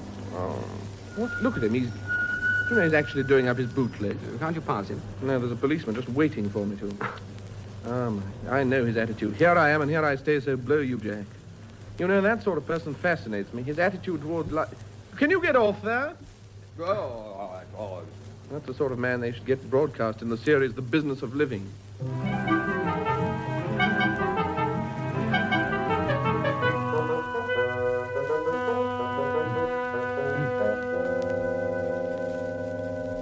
I personally believe that everyone would get on perfectly all right in this life, provided they made no attempt to pull together.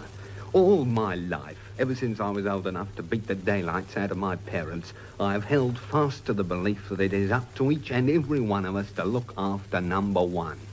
Not that we're all alike, we are not all alike, and we all have different likes and dislikes.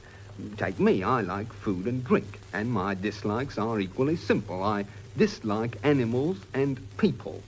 I don't really know which I dislike most of these things, but I think probably people. Animals, after all, can be destroyed without causing any trouble. People can't. If you do destroy people, whether painlessly or not, the outcry which ensues robs you of any real satisfaction. But you're not interested in my whims and caprices, and believe me, I am not interested in yours. Now, I've been asked for a few words of advice, and here they are, worth more than the lousy guinea this lot is paying me. However, if there is anything which you do like, go after it and get it. If there is anything which you dislike, then let everybody know. Don't keep it a secret. Be rude, be unpleasant. In fact, talk to people in the only language they understand, and they'll think all the more of you. It all boils down to this. Be yourself. Don't say, why should I be myself if I'm horrible? Accept it. If you are horrible, and believe me, you probably are, then just relax and be what you are. Horrible. Don't torture yourself with useless recriminations. Now I must say good night. It's my birthday today, and I'm having a little celebration. I'm going to find a dwarf and knock hell out of him. Good night.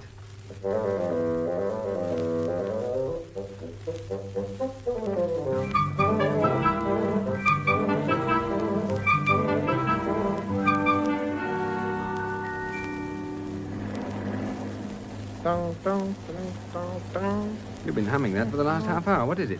Oh, it's another one of those Alec Wilder things that he writes for oboes and harpsichord and so on.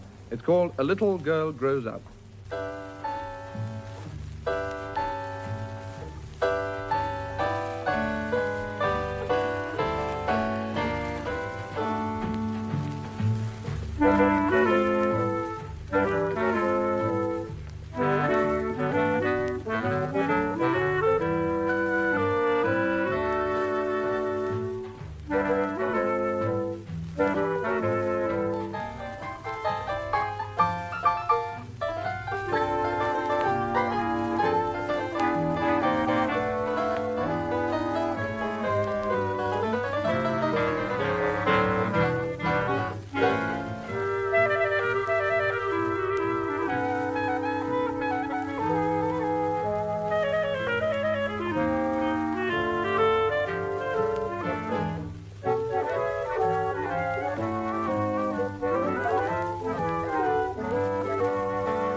dear. Let's stop and ask at a house. If they don't know Copthorne Avenue, they might let us phone. Director inquiries or somebody. Oh, look. There's a big derelict-looking place over there. Oh, no, it's no use. It's for sale. There's a board by the gate. This desirable period residence to be disposed of. They have a job disposing of that. Yes. Oh, I wouldn't be too... Look, there's somebody looking at the board now. Yeah. I do believe he's going to have a look at the house.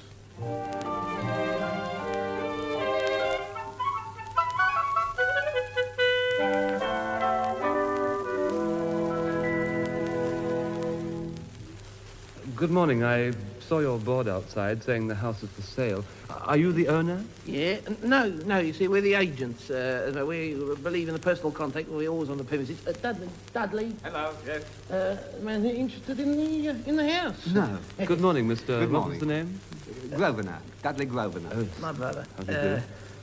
Yes, I was rather interested in the house. It's a very old house, isn't it? What period would you say it was? Well, what periods are there? I've got my period charts up on the wallpaper book. Oh, yes. Well, there's Georgian. Yes, George V. George V. Bad George V. Oh, yes. Yes, just bad there. Could I see you Yes, round? now I'm going to take you down, opening the door. Now, they are in the entrance hall, and I want to... Now, I'm not going to say any more. Now, I want to see the first impression that it strikes you. What do you notice? The smell? Oh, he's got a sense of humour. I can see that. He's got a sense of Well, smell. I really went to say the floor. No, you're getting warm. You're getting warm, undeniable. The wall. Well, you're warmer. You're hot. Oh, the ceiling. Ah, it's the first time. It never fails. Isn't it lovely? Look, there's a piece of it near your foot there. You can examine it in detail. Beautiful, but was this wall here, isn't this a damp patch, this Well, dark it's rather interesting, as you mentioned that. It is actually porous brick. It is porous brick, you see. A room must breathe. The Georgians knew that better than what we did. It's got to allow for the damp and the air to come in and out, and there's nothing more beautiful to a man trained in architecture, as both of us are, than a breathing room. I see. That's why the Crystal Palace was so very unsatisfactory. If you don't mind my saying so, glass doesn't breathe. I see, yes. But what about this dry rot? The woodwork's all crumbly and Yes, dry rot. rotten. But dry rot is only a word. Don't let yourself be frightened by a word. In any case, you can't possibly have dry rot and damp bricks as well, can you? I mean, You've got to make up your mind what you're going to complain about, sir. Exactly. Well, the staircase over here, it's lovely, isn't it? What is it? They're built by the Adam brothers, you know. I don't know which one. They're very difficult to tell apart, really, at their heyday. Mind if I go up and now, have a look at the bedroom? No, I wouldn't do that. Don't do that. I'd rather like to it. Stay down here if you don't mind. I'm going to open this door for you. See, everything works. The handle here turns. Beautiful. That is your dining room, sir. Oh, yes. That is your dining room. Oh, yes, very nice, isn't it? What's that hole in the wall? It's rather dark. That is an aperture. You're very few about now. There are lots of imitation apertures going on, but that is a genuine one. You can examine it. Aperture?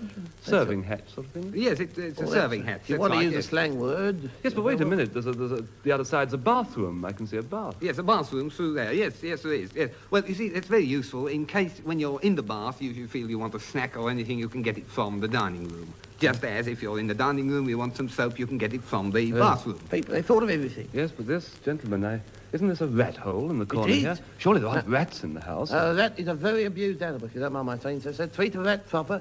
Don't be afraid to give your children to play with, and it can develop, apart from the awkward gnawing habit, but give it a bone, doesn't matter, it likes bones. It can be man's best friend, it could be. It could overtake the horse and the dog. Yes, but this is such a big hole. It's a big rat. Does it lead anywhere? Yes, it does. It's rather interesting. It leads down into the lower part of the house, and there's a passage there. Oh, yes. Which is about 2 miles long. The passage leads from the house, under the garden, bottom of the garden, under the canal. Canal? Yes, but there's no need to worry about that. There's no barges or anything of that sort. And the water is absolutely stagnant. Static. Yes. Static. Static. That's really the word to describe it. Static's the word. What was the point of the tunnel? Well, the tunnel, an old friar, really, built the house, the lower part, and he built this tunnel that goes over to a dog track or something about For a tuck.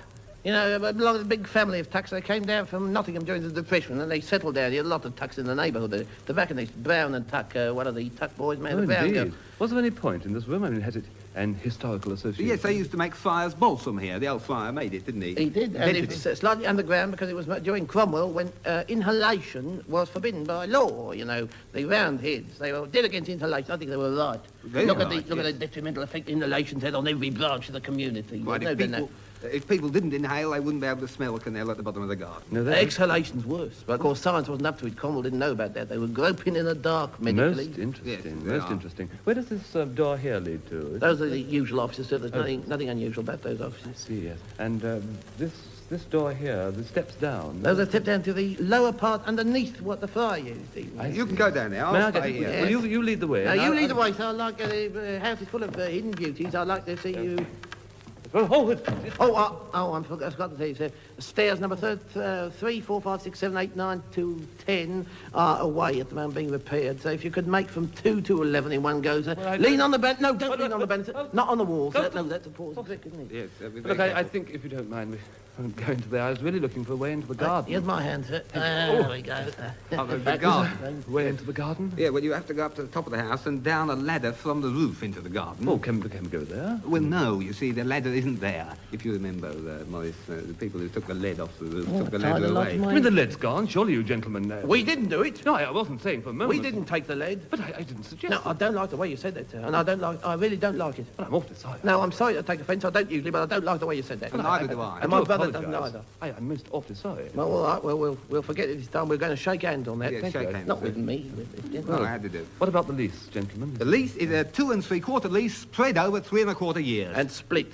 And you got a party wall which you're entirely responsible for. And it protects you against yourself. That is a good thing, isn't it? I should think you are your worst enemy, probably. Well, if you don't mind, I'll just run upstairs and have a look over the rest of the house. Don't run. Be advised. Here we go. Well, rather nice.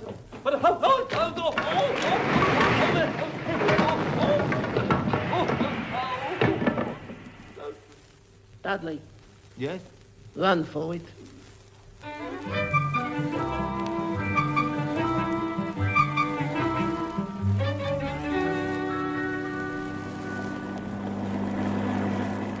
Peter, we can't keep on driving indefinitely. For the love of 4 colonels, let's find somebody to ask who must give us a clear answer. Oh, look, the very man, just ahead. That clergyman wobbling along on a bicycle. Whatever directions he gives us, they should at least be the truth. What rank is he? Oh, I know, vicar. Better aim a bit high. Prebendary. Prebendary, is Cropthorne Avenue in this parish? Yes, indeed. Oh, thank goodness I was right. Can you direct us? Oh, yes. Go straight on for 1.5 miles and sharp left at the pillar box. Then it's 3rd right, 2nd left, 1st right again. Then fork left over the bridge past the barracks. Then 2nd right, 1st left. That's the street with the trees either side. Halfway along, bear sharp left, and it's the 3rd, 4th, 5th, 6th on the right. You can't miss it. I turn off here. Goodbye. Goodbye. Oh, Vicar, come back. Come. It's gone. Did you get any of it? Yes, I think I've got it. Straight on, the sharp left, 3rd right, the trees. Was it 1st right? Trees? No. Let's up. No, we're still lost. I'll drive on. Where? Anywhere.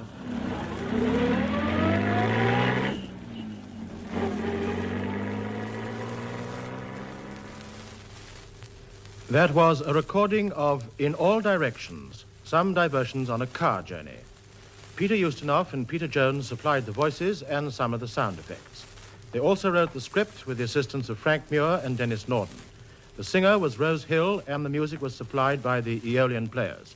Pat Dixon was the producer, and Peter Ustinov and Peter Jones will be continuing their quest for Copthorne Avenue at a similar time next week.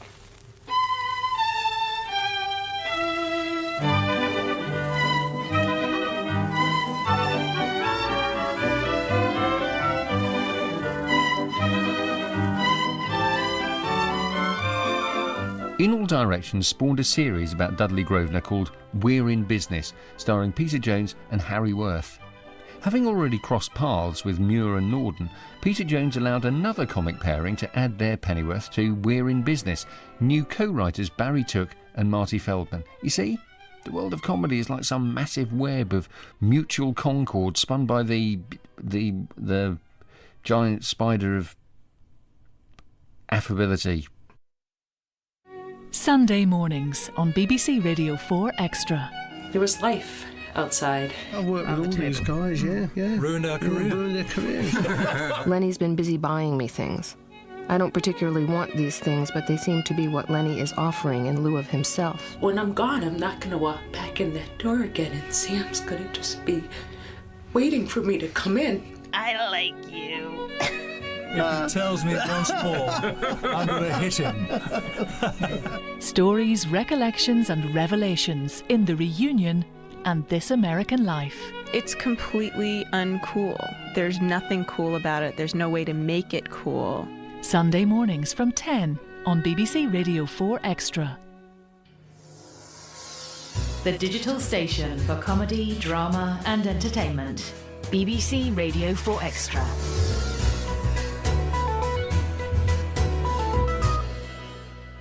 Hugh Dennis here with Double or Nothing, a celebration of funny pairs. Peter Jones is in no way connected to this. How much cake could you eat? That's 30 minutes or so from now. Peter Jones is, however, linked to Stephen Fry. They've both been the voice of The Hitchhiker's Guide to the Galaxy. By a strange coincidence, Stephen Fry is one of the people we're going to hear next, and it's not a million miles away from the shyster world of Peter Jones's Dudley Grosvenor. Absolute power corrupts absolutely, and as you listen to this particular episode of Absolute Power, ponder this. Richard Pryor and Gene Wilder in Stir Crazy, Steve Martin and Michael Caine in Dirty Rotten Scoundrels. Great double acts essentially created by a script. Stephen Fry and John Bird are funny people in their own right, but the writing is what makes the duo work well. I should add, while they're keeping the con man spirit of Morris and Dudley alive into the present, there is a fair amount of 21st century fruitiness and ribaldry on display.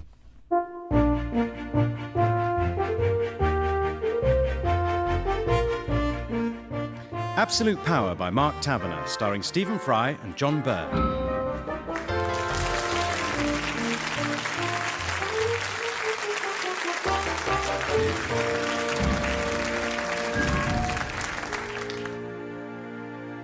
Clive, I gave you this little task because I thought it was simple, uncomplicated and undemanding. Everything about it seemed to say, Clive. Yes? Well, what's the problem? Not even Clive, I said to myself, could make a pig's ear of this.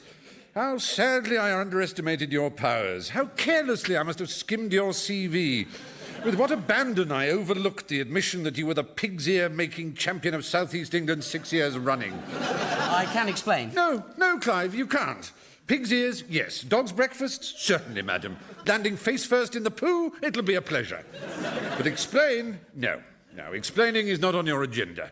It's not part of the deoxyribonucleic cock-up that is Clive.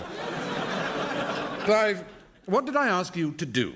You asked me to come into your office. And I thought you did that rather well. It was a promising start. And you introduced me to a chap. You said, this gentleman is the European Commissioner for Luxembourg. He is an extremely distinguished diplomat. He has an evening to spare before a summit meeting tomorrow, and he wishes to see the real London. That's what I said. And then you took me outside and said, look, I take it by real London he means proles. Proles are more your territory than mine. Take him out for the evening and show him some proles. So I did. I was only doing what you told me. I didn't tell you to take him to bingo at the Plasto Victoria. He loved the bingo. He had a great time at the bingo. All right, we will pass lightly over the bingo. What happened next? Well, I may have made an error of judgment. I took him on a pub crawl of Canning Town. Well, you said to show him real London, show him it's not all Covent Garden and Shaftesbury Avenue. He loved it. Well, to start with, everything went fine till we decided we'd have a quick one in the British flag and fascist up the pole in a balloon. Morning, Charles. Morning, young thing. Have you seen the papers, Charles? I have that joy to come. Then listen to this. Martin, I'm in the middle of remonstrating with young Clive. No, listen. A senior European diplomat was arrested last night following a disturbance at an East End pub. Monsieur Jacques Robillard angered regulars at the British flag when he seized the microphone during their Tuesday karaoke night and insisted on singing, I'm in love with rude lubers. Now, where's the sun? Martin, I'm busy. No, they actually print the words. Listen. Lubbers, when I think of you, I blubbers. Whilst I don't mean to be crude, to erase my love for rude would need a lot of rubbers.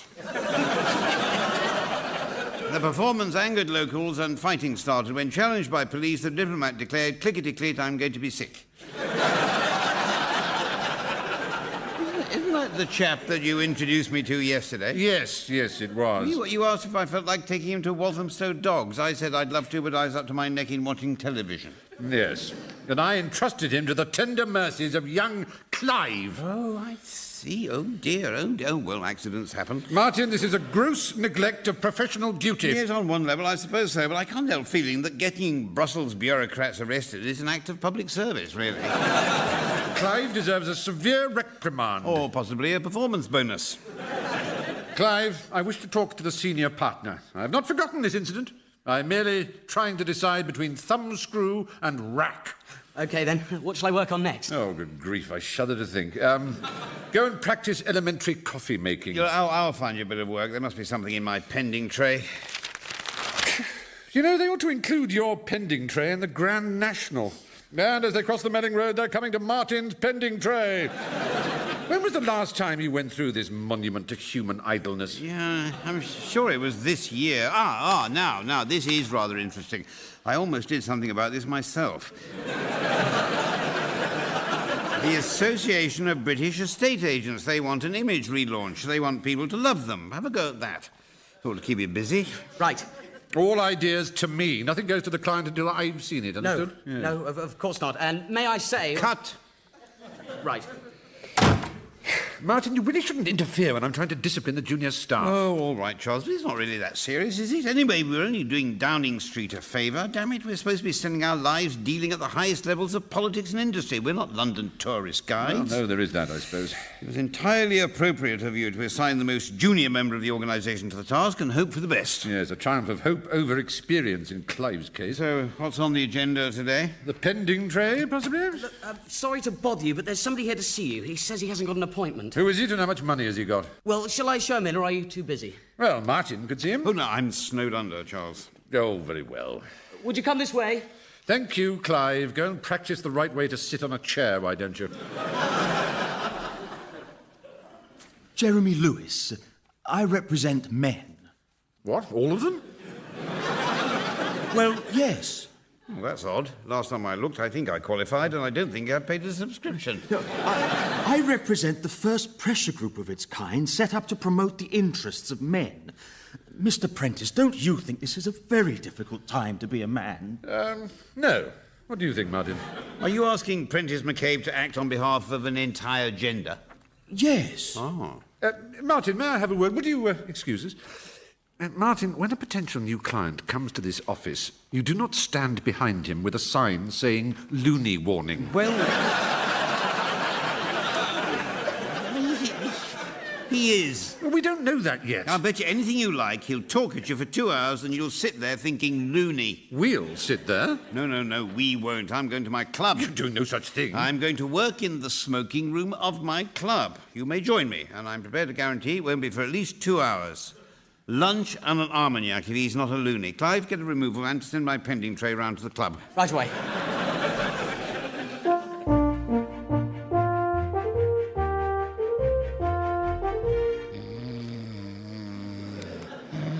One hour, 59 minutes, and Charles. Do sit down, old chap. You must be exhausted. Indeed, I am. With the sheer mental effort of deciding where you're taking me to lunch. What do you mean he wasn't mad? By no means. He spoke admittedly at some length, but by the end I thought there really is a problem. A problem to which the skills of Prentice McCabe are particularly suited. So what does this chap actually want? Well, ultimately he wants a ministry for men. Oh, for pity's sake. I knew it the minute I saw him. A loony, a sado, and a weedy wimp.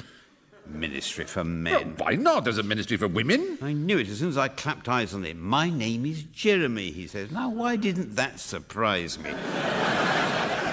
I bet he was the kind of chap who never showed up for rugby. What? Well, you know the type. Every school had one. The rest of us up to our necks in mud, and Jeremy can't play because he's got a Veruca. But his classmates used to call him Wimpy Jeremy, the Veruca Kid. Your claret, monsieur. Oh, splendid. Thank you, Maurice. Maurice, monsieur. Maurice, one man may have the sheen of a gleaming star, whilst the lean and the mean must clean the bar. Go and clean the bar, Maurice. Oui, monsieur. Anyway, you will concede that there is a problem. In a way, it's exactly what you've been saying. You don't hear pressure groups and activists banging on about men's rights. It's not done. Well, I should think not. So how do you present a pressure group for men? How do you give men an image relaunch? It's a conundrum, and it's a challenge for Prentice McCabe. Oh, I suppose so. Frankly, I'd rather be doing an image relaunch for Verucas. I first began to think seriously about men and who we are when my wife left me. Did she? That's difficult to believe. She said I was doing her head in. Remarkable. I'd have thought the source of her discomfort was a bit lower. Martin! You must forgive my colleague. He has trouble with his aggressive impulses. I don't have trouble with my aggressive impulses. I like my aggressive impulses. Do, please, go on, Jeremy. Well, I really tried to be caring and in touch with my emotions and sensitive. Oh, hell's bells. Martin, you are being particularly Neanderthal. It is not Neanderthal, it's good plain common sense. For pity's sake, Charles, what kind of idiot hears a woman say she wants a man to be caring, emotional and sensitive and believes it? Have you ever met a woman who really, honestly wanted a man to be anything other than a bloke? You know, I used to have a T-shirt that said, women prefer beer guts. Put that away, Martin. This is not a football match. I'm only making my point. Now, I grant you this is an exaggeration, but even so, the poor woman wanted a bloke, and what she got was Jeremy. Mr. Prentice, can I show you something? It's not your stomach, is it? No, listen. My name is Arthur. I'm an estate agent. You know, estate agents have feelings too. Not now, Clive. Oh, gee, spit it out, man. The thing is, there's a problem. Oh, good. It isn't good, Charles. It is good if it means more work for Prentice McCabe. It means that's all right. Look, basically, the latest exam results are about to come out. You know, GCSEs. Oh, bad, are they? Divide education by lack of investment and express your answer as a fraction of an election promise.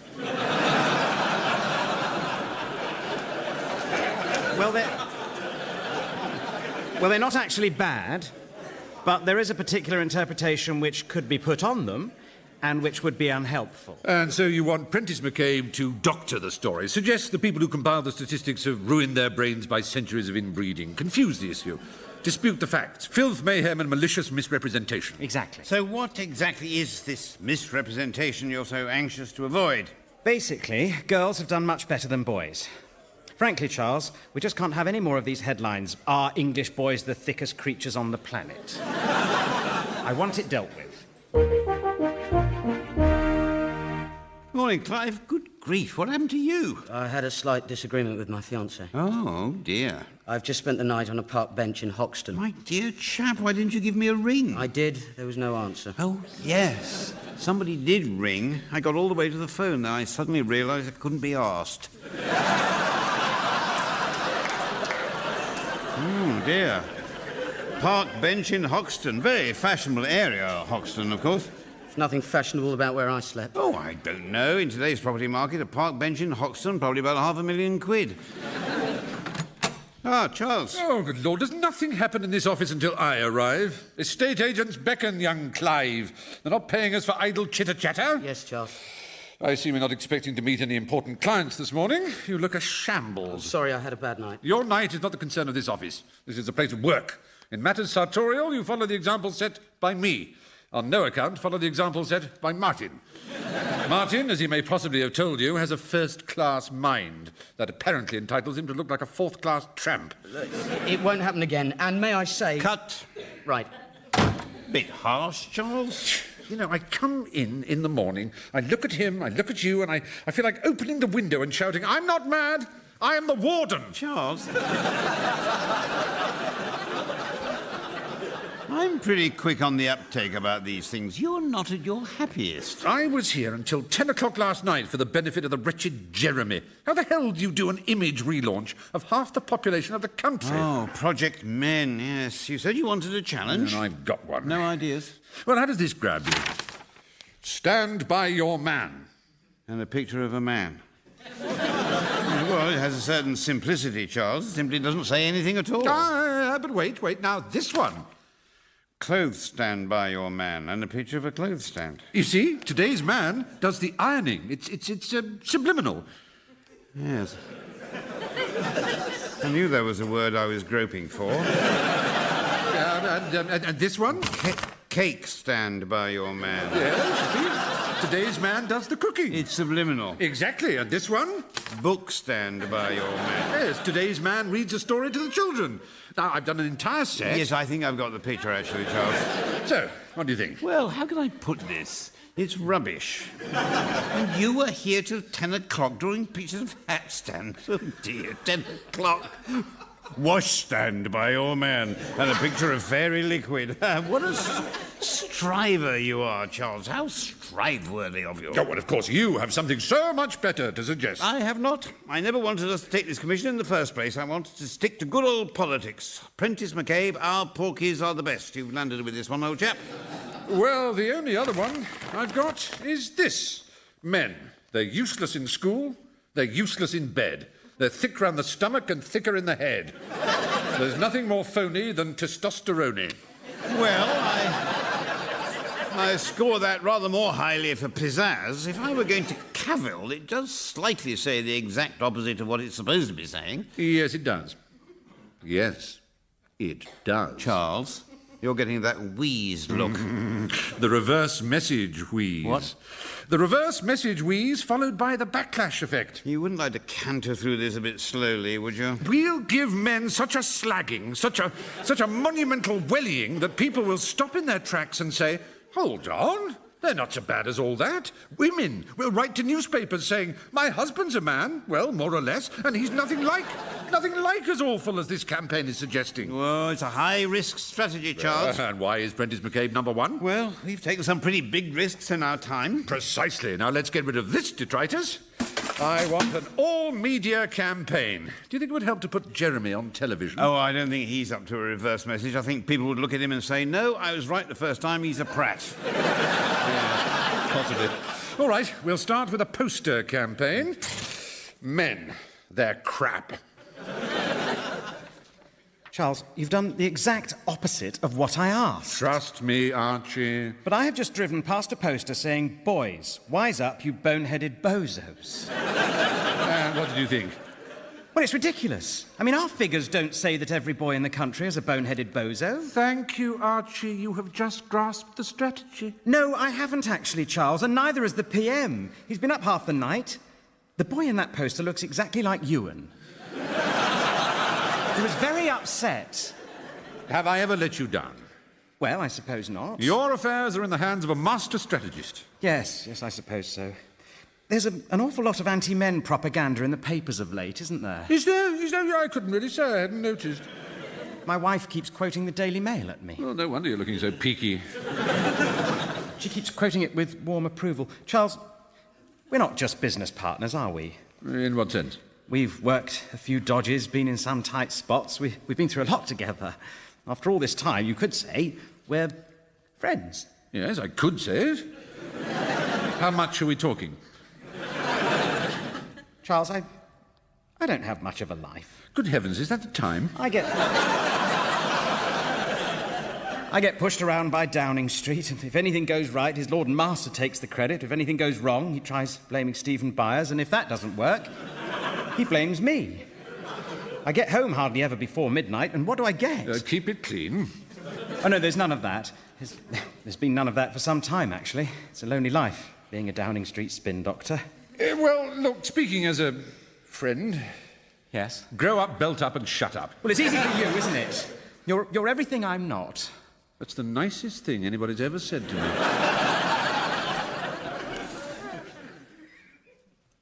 My dear Martin, of course it's been a success. There's been a fourfold increase in applications to join Jeremy's men's pressure group. Well, I suppose I'm pleased to hear it. You don't think the phrase Jeremy's men's pressure group is a bit cumbersome, do you? Well, not only do I think so, the client thinks so. That's the next part of the commission, to think of a name. Short, snappy, to the point. Oh, what have you got so far? Balls, the British Association of Lovable Lads. Just a first effort, Martin. Where the trousers make a difference, join ball. It was my first attempt. And I take it this is your second? Glands Penis, the General Association for the Support of the Priapically Endowed in Society. A trifle acronymically challenged, don't you think? I admit I'm not quite there yet. You're not actually at the starting line yet, are you? Oh, and you, I suppose, will come up with a perfect name in 2 shakes of a lamb's naughty bits. Well, a glass of claret, a civilised cigar, and I will undertake to solve your problem for you. You know, it's remarkable, isn't it, how claret clarifies the mind. I remember when I was doing my philosophy finals. Oh, these little things are sent to try us, and the little things are called Martin. I had opted to do a Latin paper, just a bit of extra exercise for the mind. It was the last exam, didn't really matter very much. Can I borrow your pen? Yes. Anyway, I went out and had 6 glasses, 7 glasses of claret, and I got in the exam room, and the chap says, turn over the paper. It said, unseen translation. I was so off my face I could see 2 of them. Yes, and I got a dazzling first. And I got a dazzling first. Remarkable, really. There. Of course, it's only my first effort. Menace? What? Menace. Well, it's a pressure group. It exists to harry and push and influence opinion formers, so it's a menace. Its members are men, and men are ace. Menace. What do you think? Damn! Well, that's all right. Don't use it if you don't want to. I quite like Gland's penis.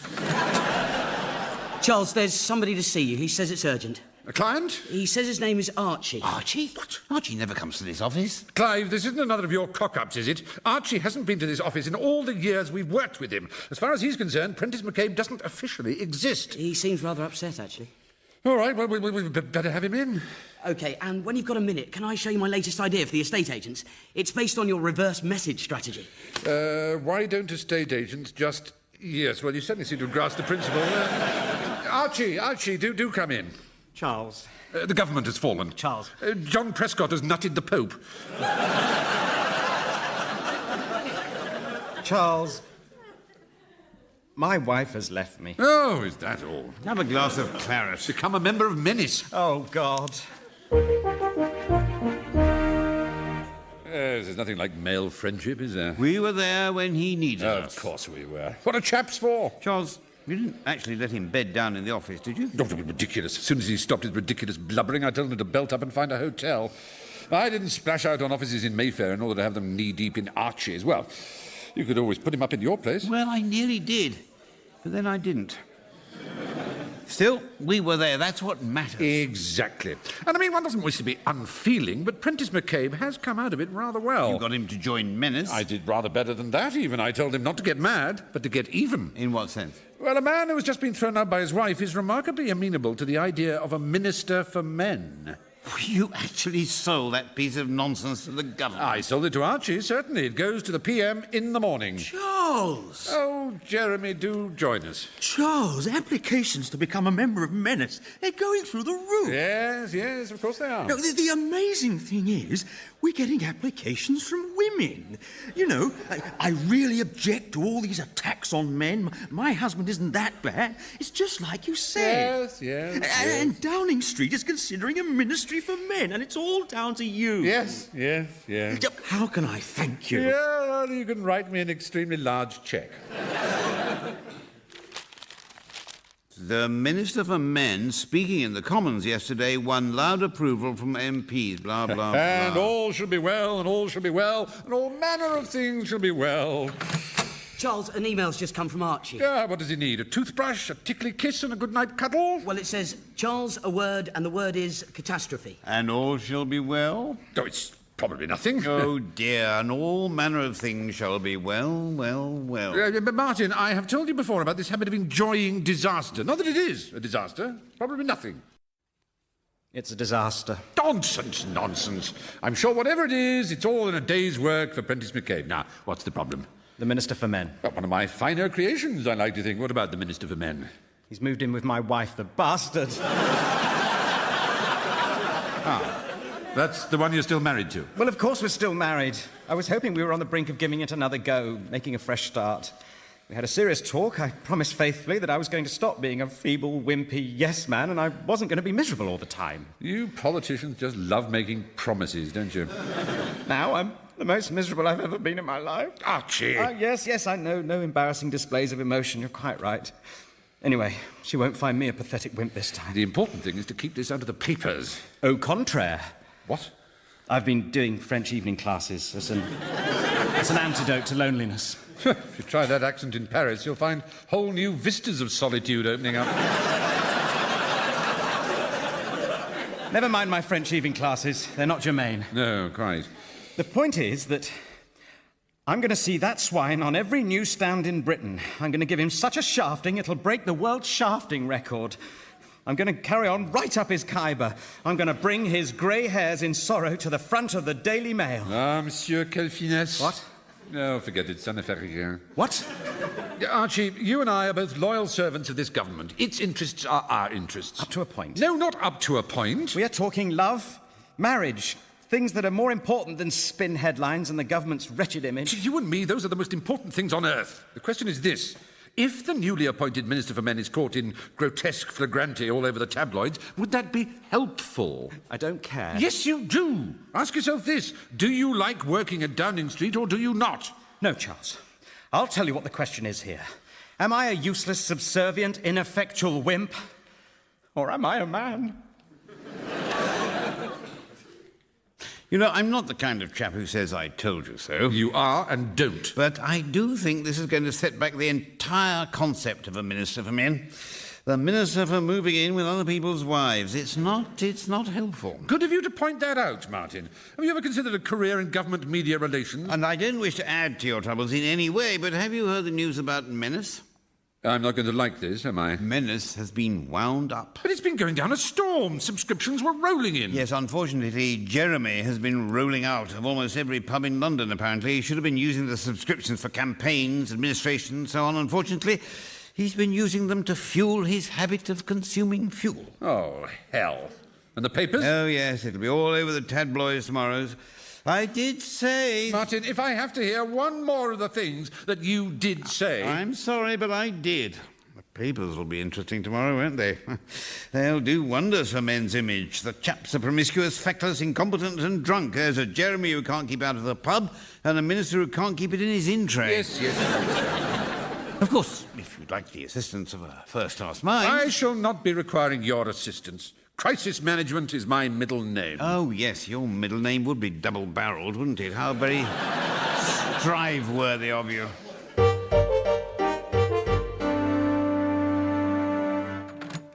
Ah, here you are, Martin. Good morning. Good morning indeed. So, how did you do it? I opened the papers expecting Minister for Bonking scandal, and there's nothing. I had a meeting with Archie. I put it to him that as far as Downing Street was concerned, the Minister for Men had been his idea. Oh. And if the Minister were publicly discredited, his own career prospects would be far from favourable. Good point. I also asked him whether what is essentially a private and most hurtful humiliation would be altogether pleasant for him if it popped up in the press.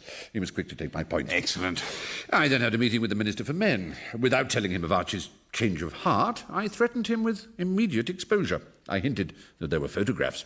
Of the grotesque flagrante. And that if he glanced at our best-selling tabloid, it would not be so much a case of the sun shining out of his bottom as... Very good. Yes. He was quick to take my point. He's to resign on health grounds, and no more naughty, nooky nonsense with Mrs. Archie. And Archie himself? Is back where he belongs. And his wife? Was quick to take his point. So, no more Minister for Men? On the contrary, there is to be a new Minister for Men. Claire Short. Masterly. I could hardly have done better myself. What about Jeremy the Menace? Well, Jeremy's story is to appear in tomorrow's edition of The Sun. My battle with the bottle. You know the sort of thing. He's being paid an extremely generous sum of money, almost enough to pay our invoice. And the pressure group? The story will run concurrently with Jeremy's confessions, revealing that a staggering 70% of the membership are Manchester United supporters. That ought to turn public opinion against them, don't you think? I think the group will be stone dead within a month. Charles, a bravura performance, and you did it without once consulting me. I wavered. I nearly did seek your help, you know. Then I thought, am I a wimp? Or am I a man? What a damn silly question.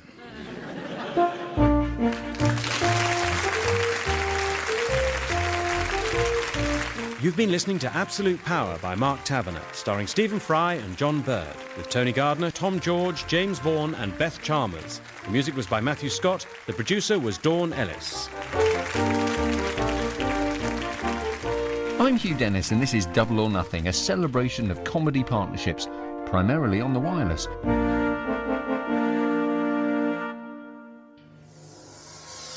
The digital station for comedy, drama and entertainment.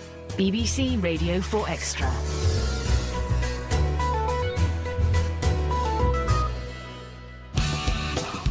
You're listening to Double or Nothing, our celebration of comic duos. We can have endless intellectual debate about the mechanics of double acts. Sometimes, though, what you want is just two people being idiotic. This is your captain. Prepare for takeoff.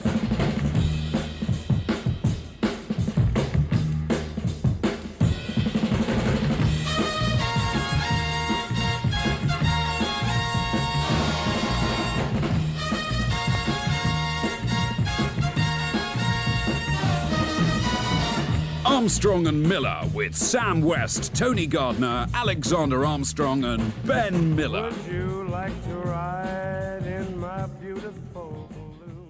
Hello, hello. Oh, that's impressive. All here nice and early. It's good. Well, it was down to start at 10. Not 10:30. No. Oh, so you've been waiting for me, have you? Oh, sorry about that. Oh, well, we got 40 minutes, which was a shame, actually, because I normally like to do this module in 5 sessions, and they seem only to have given me 4 this time for some reason or other. So what we'll have to do is just hurry over the introduction. 39 minutes. Oh, yeah, what's this? No, we haven't got time for that, basically, it's a watch, and the point of the course is to make you think of it as a look, not a watch. Something you look at for reassurance rather than watch for deadlines. That one I don't think I've explained very well at all, have I? A lot of you looking very puzzled. What's he talking about? Johnson, is that you? Well, I mean, obviously it's you. I was meaning, are you awake? Oh, God. Must be wearing off. How are you, Johnson? What did they do to you? Did you talk? I told them everything. Again. Still didn't help? No. Damn. Damn this impasse. Oh. So, here we are again. Did you get a look at them? No. What about those knots? They're the same as before. So, we know either they didn't have time to untie you, or there's only one of them out there can tie a knot. Or there's several of them out there can tie a knot, just happen to be the same chap twice. Now, that's either one more piece in the jigsaw, or the jigsaw's just got one piece larger.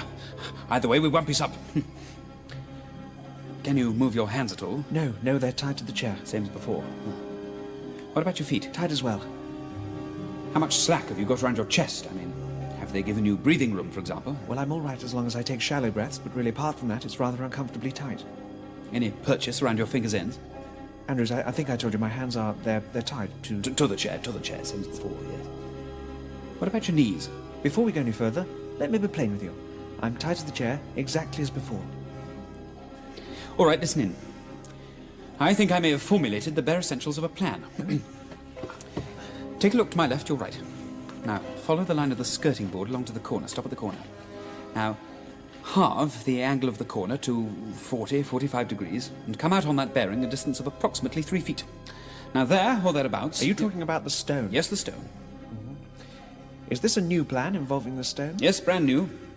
It does, of course, incorporate some of the lessons we've learnt in previous plans, and I rather fancy you'll like it. All right. You break the stone, and we use the sharp edge to worry the hemp. Worry the hemp, yeah. Andrews? Yes? Do you recall the most important? In fact, I believe it was actually the first lesson we learned in previous plans. Nope. Just this. I can't reach the stone because I'm tied to the chair. Right. Well, if Muhammad can't go to the mountain must come to Muhammad. I'm sorry? It's very simple, you see. You don't need to reach the stone. All you need to do is to throw an India rubber ball against the skirting board, which on its return will strike the stone and propel it to within our reach. Now, you only get one shot this, Johnson. Better make it a good Can one. I stop you there, Andrews? It's a good plan. It's a very good plan. Above the fact I'm tied to the chair. My goodness, why didn't I think of this before? Take a look at the ceiling fan above us. I'll pop my head down so you get a decent look at it. Yep. Got it? Yep. Right, now one of the arms of the fan extends directly over the stone. Now listen here. I've got a loose thread here in the neck of my jersey sweater. Now if I can reach that with my teeth, which I can, I should be able to draw us approximately 10 feet of working fibre. Now that's just enough to loop over the arm of the fan and back down again. All we need to do is to weight the end of the thread with the stone. Then we... and then we can... No, forget that. In 8 hours' time, one of them's going to come through that door with our bread. And listen, we each save a crust. Use it to train a mouse, tidbits and so on, you understand? Probably kick him off on smaller things to start with, pebbles and such like. Graduating him up and up until eventually he'll be capable of handling the stone. Andrews, I don't want to get into all this again. Look, we can't train a mouse, we can't throw an India rubber ball, we can't do anything like that because we're tied to the chair. If you like, the reason we can't stop being tied to the chair is that we're tied to the chair. In fact, were I not tied to the chair, my first impulse would not be escape. No, my first impulse would be to kill you. Perhaps with a mouse, yes. By God, perhaps even with an India rubber ball. But most likely of all, with the blessed chair! I might use the stone. OK, you got a trace in that call yet, Tom? Sorry, Bill. I guess it's just too short in length. OK, come on, let me hear the tape one more time. OK, everybody hold it. We're hearing the tape. OK, here we go.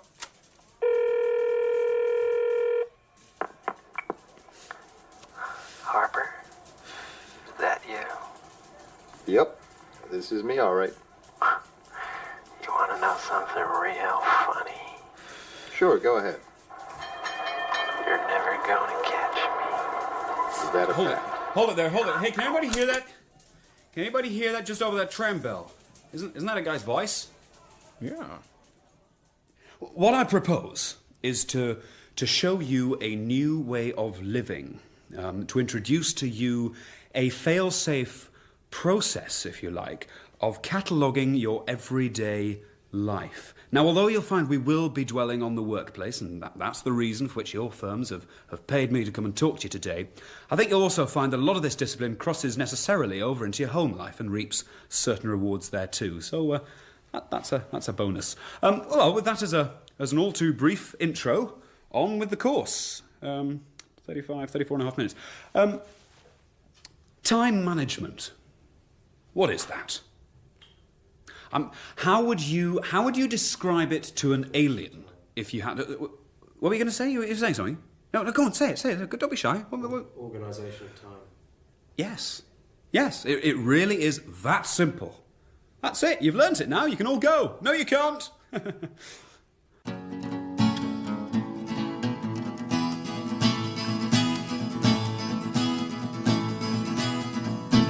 I left Portsmouth at 14 years of age. I came to Plymouth with the hope of learning a trade. Now I'm nearly 9 hours a day in this place, stretching the felt and working the lathe, twisting the feather and fashioning the band, stitching the label with my aching hand. You barely finished one hat before someone else is a-wanting the next hat. Hold me, boys, for I fear I shall break. Hold me, boys, for I fear I shall break. Let's raise a glass to the work of the hat maker.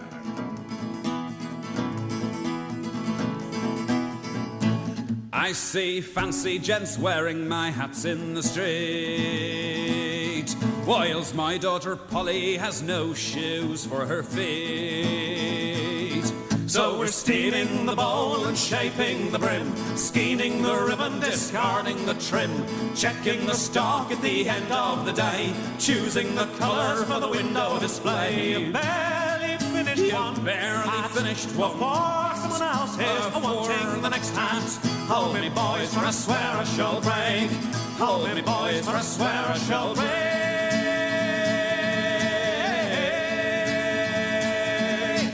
Let's raise a glass to the work of the hat maker. Won't you please raise a glass? Won't you please raise a glass? Won't you please raise a glass for the hat maker? Won't you please raise a glass to the work of the hat maker?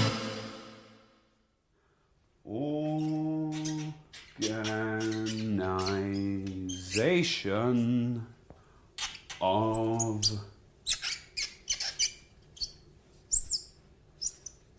time. Yeah, and of course the one thing you've got to remember throughout all of this, the one key word is discipline. And efficiency, two keywords. OK, what we're going to do now is play a little exercise. I'm going to give you a hypothetical assignment. Together we're going to brainstorm it and break it down into smaller, more manageable criteria. Simple enough problem. You've got to prepare a presentation to a random group of low-level executives. You've got to make up the talk you're going to give them. Now, how on earth are you going to do that? Yes, topic. Good one. OK, straight in. Topic. Now, I'm going to come back from that rolling forwards. Make it a bit smaller. How long, I'm going to say. How long? Yes, that's good. How long is it going to take us to do? Yeah, good one. When? And, of course, where? Brother of when. There we are. OK, I will stop it there. Stop it there. I'm going to put another column down, and we'll then work each little thing down, if you see what I mean. So I've said how long, quite long, not too long, if you see what I mean. You had where. Maybe we'll do it at the office, maybe we'll do it at home, upstairs, down, you know, this sort of thing. When will we do it? Maybe we won't do it at all. Maybe we'll do it 10 minutes before, I don't know. You see, we're just breaking them down into smaller matters for us to think about. Swiss cheese approach. Swiss cheese approach? All right. You got a problem. Punch lots of holes in it, like a Swiss cheese. No problem. Oh, yeah. Don't assume anything. Don't assume anything. What's assume? What's assume? Assume. Assume makes an ass of you and me. Yeah?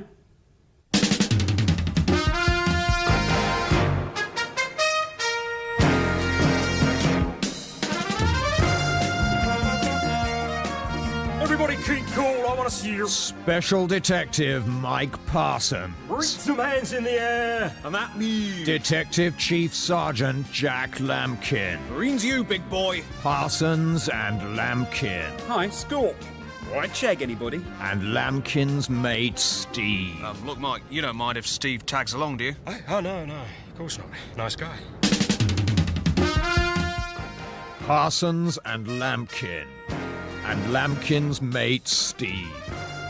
Episode 1, Out of the Frying Pan. So what was the DI so upset about? Don't know, probably got up on the wrong side of bed this morning. Wonder whose bed it was. So what, he was the guy you were talking to before, was he? What, the DI? Yeah. Well, he's the boss, really, yeah. I mean, he's sort of in charge, isn't he? Oh, what's he like? Is he all right? All right, nice enough. We don't really have that much to do with him, do we, Parsons? Not really, no. Actually, Steve, sorry to be a nuisance, but could you move your knee a bit? It's really sticking in my back. Oh, sorry. I'll put it there. It's not in anyone's way, is it? No, that's fine. So, are we on a stakeout then now? Yeah. Oh, God, I haven't told you I saw in the gym last night. Hey. Oh, Parsons and Lampkin's mate, Steve. Next week, Into the Fire. I'll take Run Up Road, see if we can shake them off. Nice one. Oh, can we just stop by that phone box?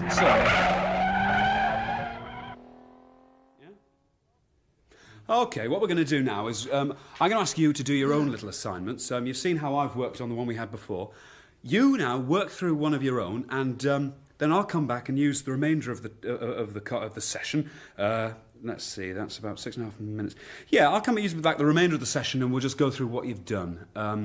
Now, this often works better if you work in pairs, so perhaps if the two of you work together.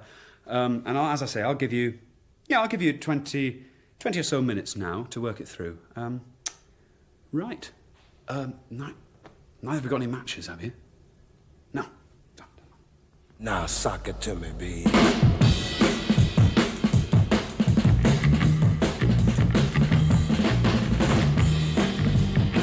Love is waiting there in my beautiful balloon. Way up in the air in my beautiful balloon. If you'll hold my hand, we'll chase your dreams across the sky. Lord, we can fly. We can fly. Armstrong and Miller starred Sam West, Tony Gardner, Alexander Armstrong and Ben Miller. It was written by Alexander Armstrong and Ben Miller, with additional material by Tony Gardner. The producer was Gareth Edwards.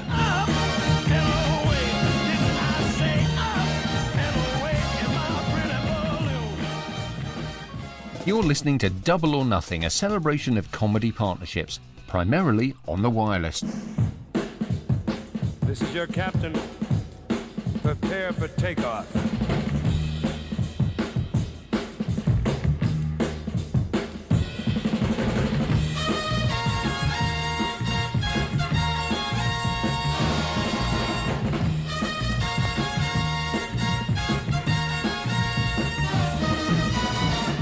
Armstrong and Miller with Sam West, Tony Gardner, Alexander Armstrong and Ben Miller. Would you like to ride in my beautiful... Yeah, I mean, only in my wildest dreams did I think we'd have the kind of success we've had, you know. It's strange to be back here. It's such a familiar place, and you see how far we've come, you know. School days, it seems like such a long time ago.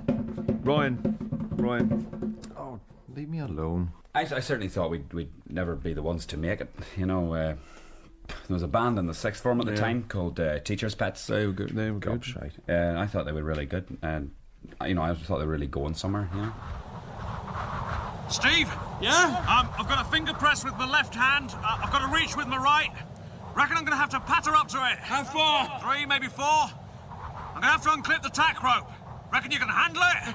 Reckon I can spit in a dog's mouth? I've seen you do it. Yeah.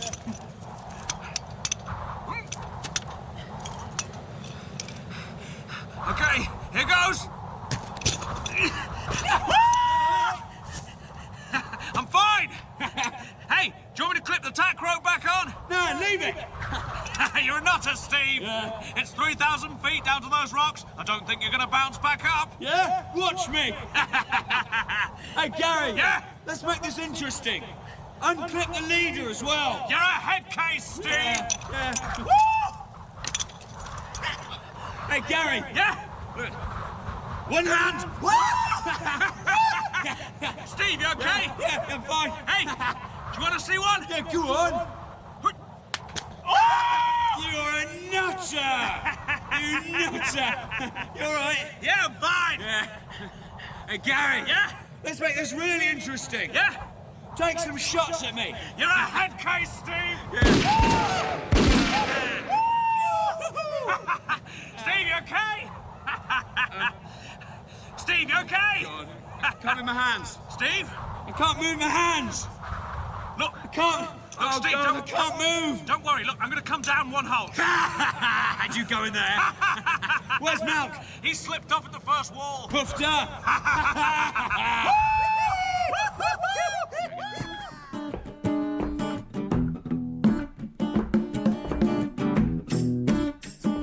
Yeah, I mean, it was the album 100 Lines that did it for us, really, you know.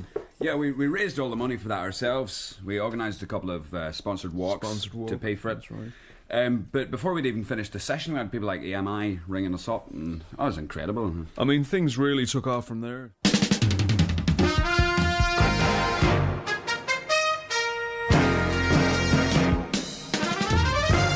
Parsons and Lampkin, and Lampkin's mate Steve.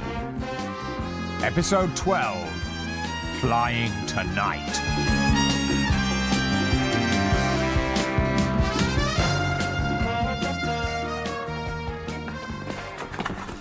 I don't get it. Where did they go? Right, they've gone out on the roof. Cover me, Lampkin, I'm going up there. Okay. What have they gone on the roof for? Well, basically, they're just trying to escape. Oh, right, yeah, I see. Yeah, Lampkin, come on, are we going or aren't we? Ready when you are. Bet you say that to all the girls. No, actually, no. I'll tell you what he does say to all the girls. Shut up, okay? All set.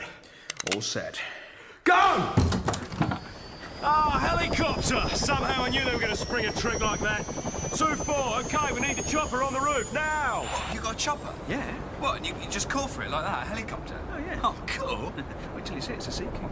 Oh, wicked. Okay, I've got visual sighting at 2 o'clock. Check. What do you reckon? Hand-to-hand manoeuvre? Or we're going to have to force them down? Whatever it is, we better do it quickly in this crosswind. Too right. Hey, who's this? Who's this? Who do I look like in these headphones? Yeah, Steve, hang on a sec. Oh, no, give me a clue. Yep. The angle on the hypotenuse is equal Steve, all right, Steve, it's Mr. Keaton. Yeah, all right, who's this? Actually, what's his name? Steve, you shouldn't touch that. You don't know. You don't know him. Steve, don't touch that. Oh, well, of course you can. Whether or not you may is a day.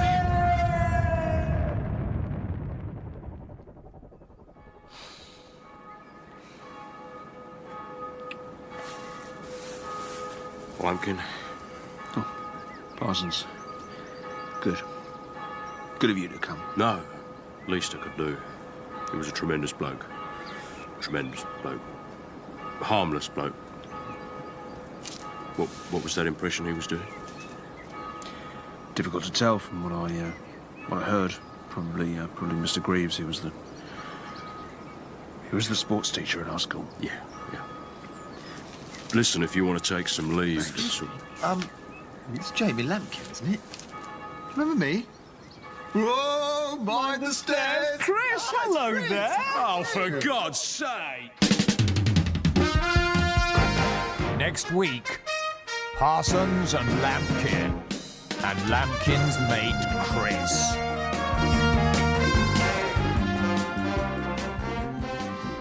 Well, obviously there has been a shift in our relationship since the band started. Back in the early days, there were a few awkward moments. 1 minute they'd see me as a teacher, and the next minute as a bass guitarist. I actually had to take Liam for detention once because he'd been drinking, believe it or not. But by and large, I'd have to say they're very well-behaved young men. I'm sure they get up to all sorts of things behind me back, but they'd never do anything bad in front of me. Hey, I'm only joking, no. I'm not a disciplinarian. Never have been.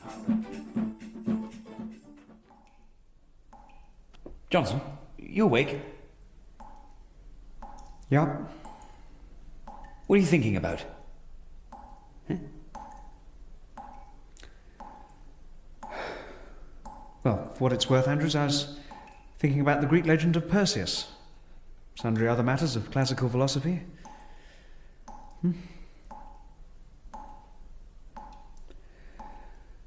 Why, what were you thinking about? Good, glad you asked. I was thinking about, how much cake could you eat? What's the biggest bit of cake? Is there a point to this, Andrews? Oh, yes, I assure you it's relevant. Bear with me. Go on, how much cake? In a single sitting. Yeah, let's do this, shall we? Let's see. In the last 6 months, I've been tied in this room. I've had barely a crumb to eat. I imagine I could consume a considerable volume of cake. Good. Now bear with me, because I'm thinking on my feet here, but I think I may have the bare bones of a plan. Next time they come in with our food, we both ask for cake. Yeah. I then pretend to eat my cake, secretly giving it to you. Whereupon, you eat as much cake as you can. And then as soon as we're over the border, we change into our normal clothes, turn ourselves in, and they'll take us to the British consul. Oh, shut up, Andrews.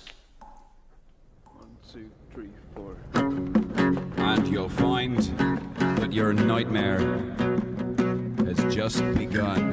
Hang on a sec, hang on. Please, just quiet, lads. Liam, I think you're a bit sharp there, no? Oh, you're right. Sorry, sir. Yeah. Ryan, come back, we're going again. Leave me alone. Take for a nightmare. In the hall of mirrors, life becomes a joke. I always had a lot of respect for Mr. Birkinshaw as a teacher. I mean, he was never like the other teachers, you know. I mean, I think we were very lucky to have him as guitarist, and now we can pay him back, because I think the success of the band proves that we all have, something to contribute. Even Ryan. Well, I mean, if you think about it, it's 5 years we were at school, and it's now 10 years since we left school. And I think of him as Mr. Birkinshaw, the guitarist from Logarithm. I don't think of him as Mr. Birkinshaw, the teacher from the Mount School. Come. Chris, have you got a minute? Bob, hi. What can I do for you? I've been looking over some of the files on the Doherty property. Application for relocation of rear exterior wall into an existing visual amenity, 45 Walworth Grove. Isn't Martin Donaldson dealing with that? Yeah. I thought it wouldn't hurt to familiarise myself with some of the areas other people were tackling. Help a few people out while I learned the ropes. That's a kind thought, Bob, but I'm sure Martin is perfectly capable of handling the Doherty application on his own. We're all very pleased to have you here, Bob. Your grade scores were some of the highest ever awarded by the Urban Planning Guild.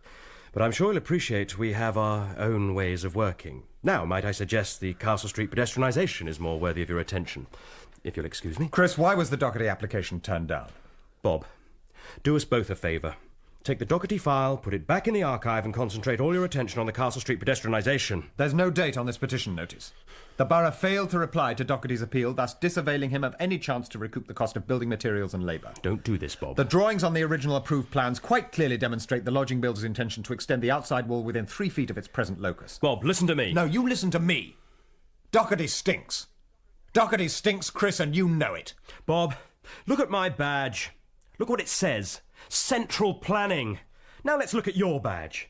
Pedestrianisation restructuring. If my badge said Batman and yours said Robin, then maybe you'd have a point. But as it is, I think you should return the Doherty file to the archive and learn some manners. Is it bad manners to want to know the truth?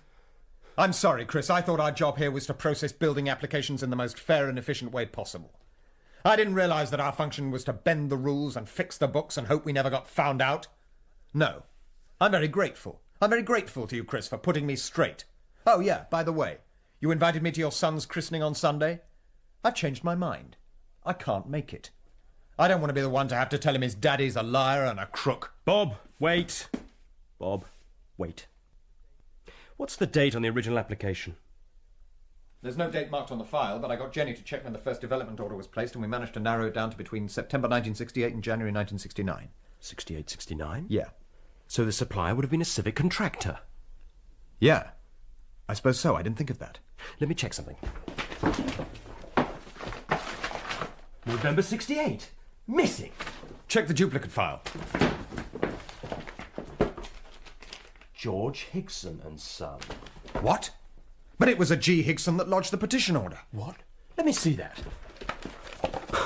Bob, it's time this office wrote George Higson and Son a fairly stiff letter. Jenny, if you'd like to come through, I'd like you to take a dictation. Chris? Bob. Sunday, the font. I'll be there.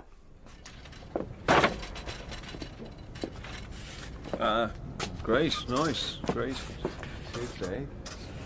So, like, what is it? It's like 20,000 or something? No, I reckon it's more than that, isn't it? It's 22,300 on the floor-mounted seats, but there's going to be another 700 on the rear stand. That's not going up till this afternoon. So in the end, it'll be more like 23,000. 23,000, right. Right, that's right. Dominic, I'm saying, are we going to have some tickets, like, for friends? Because there's, like, going to be a lot of friends turning up tonight, I think. One for you now. We love you. We love you. One from 100 names. 1, 2, 3, 4.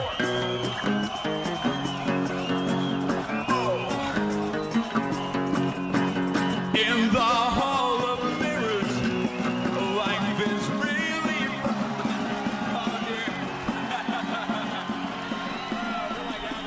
I mean, basically, I just wanted to sound you out about a couple of things.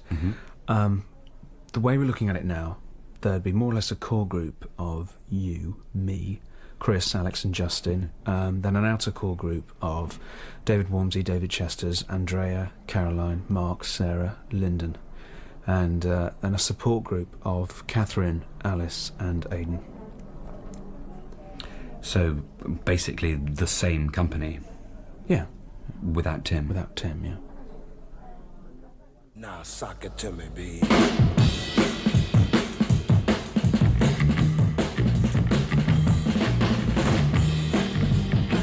Love is waiting there in my beautiful balloon.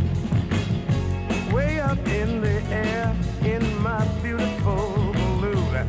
If you hold my hand, we'll chase your dreams across the sky. Lord, we can fly. We can fly. Armstrong and Miller starred Sam West, Tony Gardner, Alexander Armstrong and Ben Miller. It was written by Alexander Armstrong and Ben Miller, with additional material by Tony Gardner. The producer was Gareth Edwards. Armstrong and Miller are notable for going backwards. Having started out on Channel 4 and the Paramount Comedy Channel, they migrated to Radio 4 with their brief 15-minute sketch show. They then progressed to a sitcom of their own, Children's Hour, which featured script contributions from Mitchell and Webb. Double acts seem to bud off double acts. It's like Invasion of the Body Snatchers. Without, an actual invasion. Or Donald Sutherland. I've really got to work harder on these similars. The digital station for comedy, drama and entertainment. BBC Radio 4 Extra.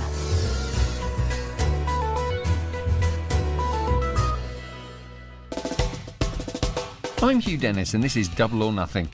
This is the closest we're going to get to a radio appearance from arguably the most famous funny duo of all time. For some pairings, a separate existence is inconceivable. Stan Laurel wouldn't be nearly as famous on his own, and I know the mere mention of his name has got some of you doing impressions into the nearest mirror, so please, stop.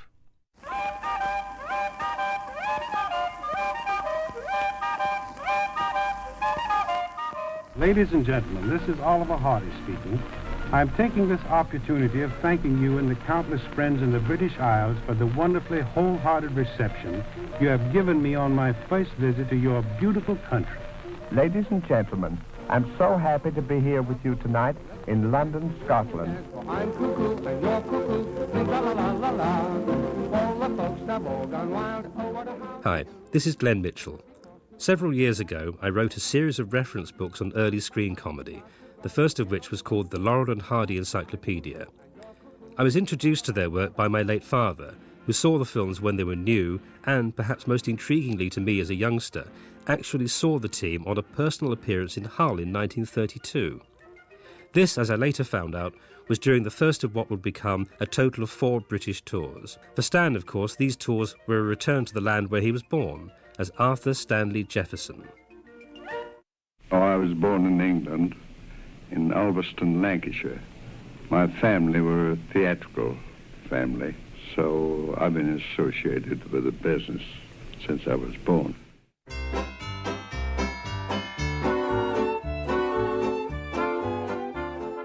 Stan had lived and worked in America since 1912, when he made his second journey to the United States as part of the Fred Karno troupe, understudying Charlie Chaplin.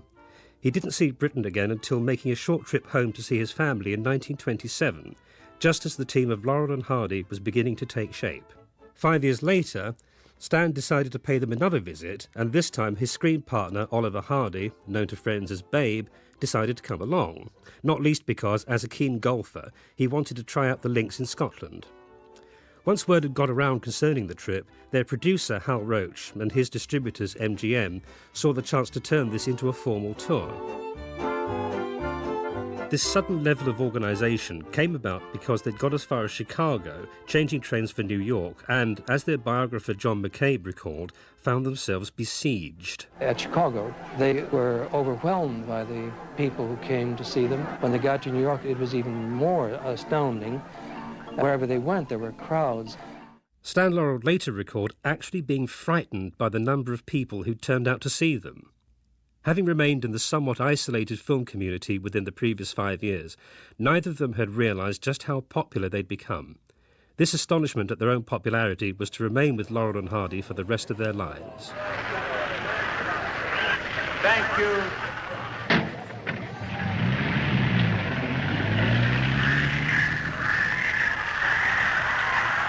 Stan and Babe were even more surprised when larger crowds still greeted them at Southampton on the 23rd of July, whistling the team's Cuckoo theme. As planned, they'd been met on the quayside by Stan's father and stepmother, but the sheer numbers of well-wishers meant that their train to London had to be delayed for an hour. On finally reaching Waterloo, the two comedians were swallowed up by the crowd, from which they were eventually able to escape into a taxi to the Savoy Hotel.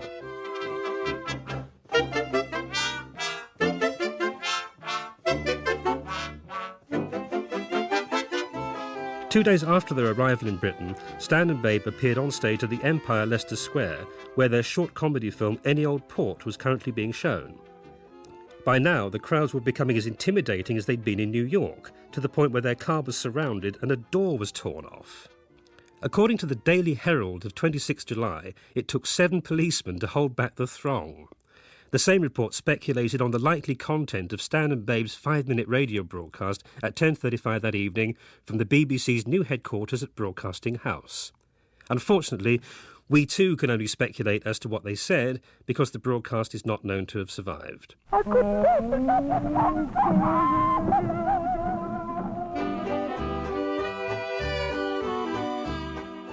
From London, they headed up to Glasgow, where Stan had made his debut as a boy comedian back in 1906. This time, the crowds assembling at Glasgow Central led to several people needing hospital treatment after a stone balustrade collapsed at the side of their hotel.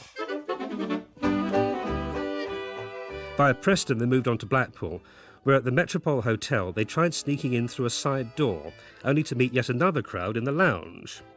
Once police had cleared the way for them, they were able to have dinner at the Winter Gardens, after which they had to face 9,000 people waiting for them in the ballroom. Another 3,000 turned out to see them at the Palace Variety Theatre, where they joked on stage with compere Arthur White. On the 2nd of August, Stan and Babe arrived in Manchester, toting a large tartan umbrella in expectation of the city's legendary rainfall. It stayed dry. They crossed the Pennines into Yorkshire, where, in Leeds, Stan was able to visit an aunt, uncle and cousin. The team's appearance in Hull brought the suggestion from a Mr. Sidney Scarborough, the proprietor of a radio and record shop, that they should make a commercial recording. This they did, at the London studios of Columbia on the 18th of August. Pardon me, ladies and gentlemen. I think my friend Mr. Laurel wishes to speak to me. What's on your mind? What about mentioning me in the speech? Don't worry, I'll get to you in just a few minutes. In a few minutes? Certainly. Well, the record will be over in a few minutes, then you won't be able to... Listen, why don't you do something to help me? Well, what can I do? Here's a hard-boiled egg. Eat that and just relax. Thank you, Ollie. This record is the only audio material I've heard of them from the 1932 tour. A newsreel item taken by Universal Talking News, which sounds promising enough, actually shows them speaking into a microphone, but the soundtrack's missing.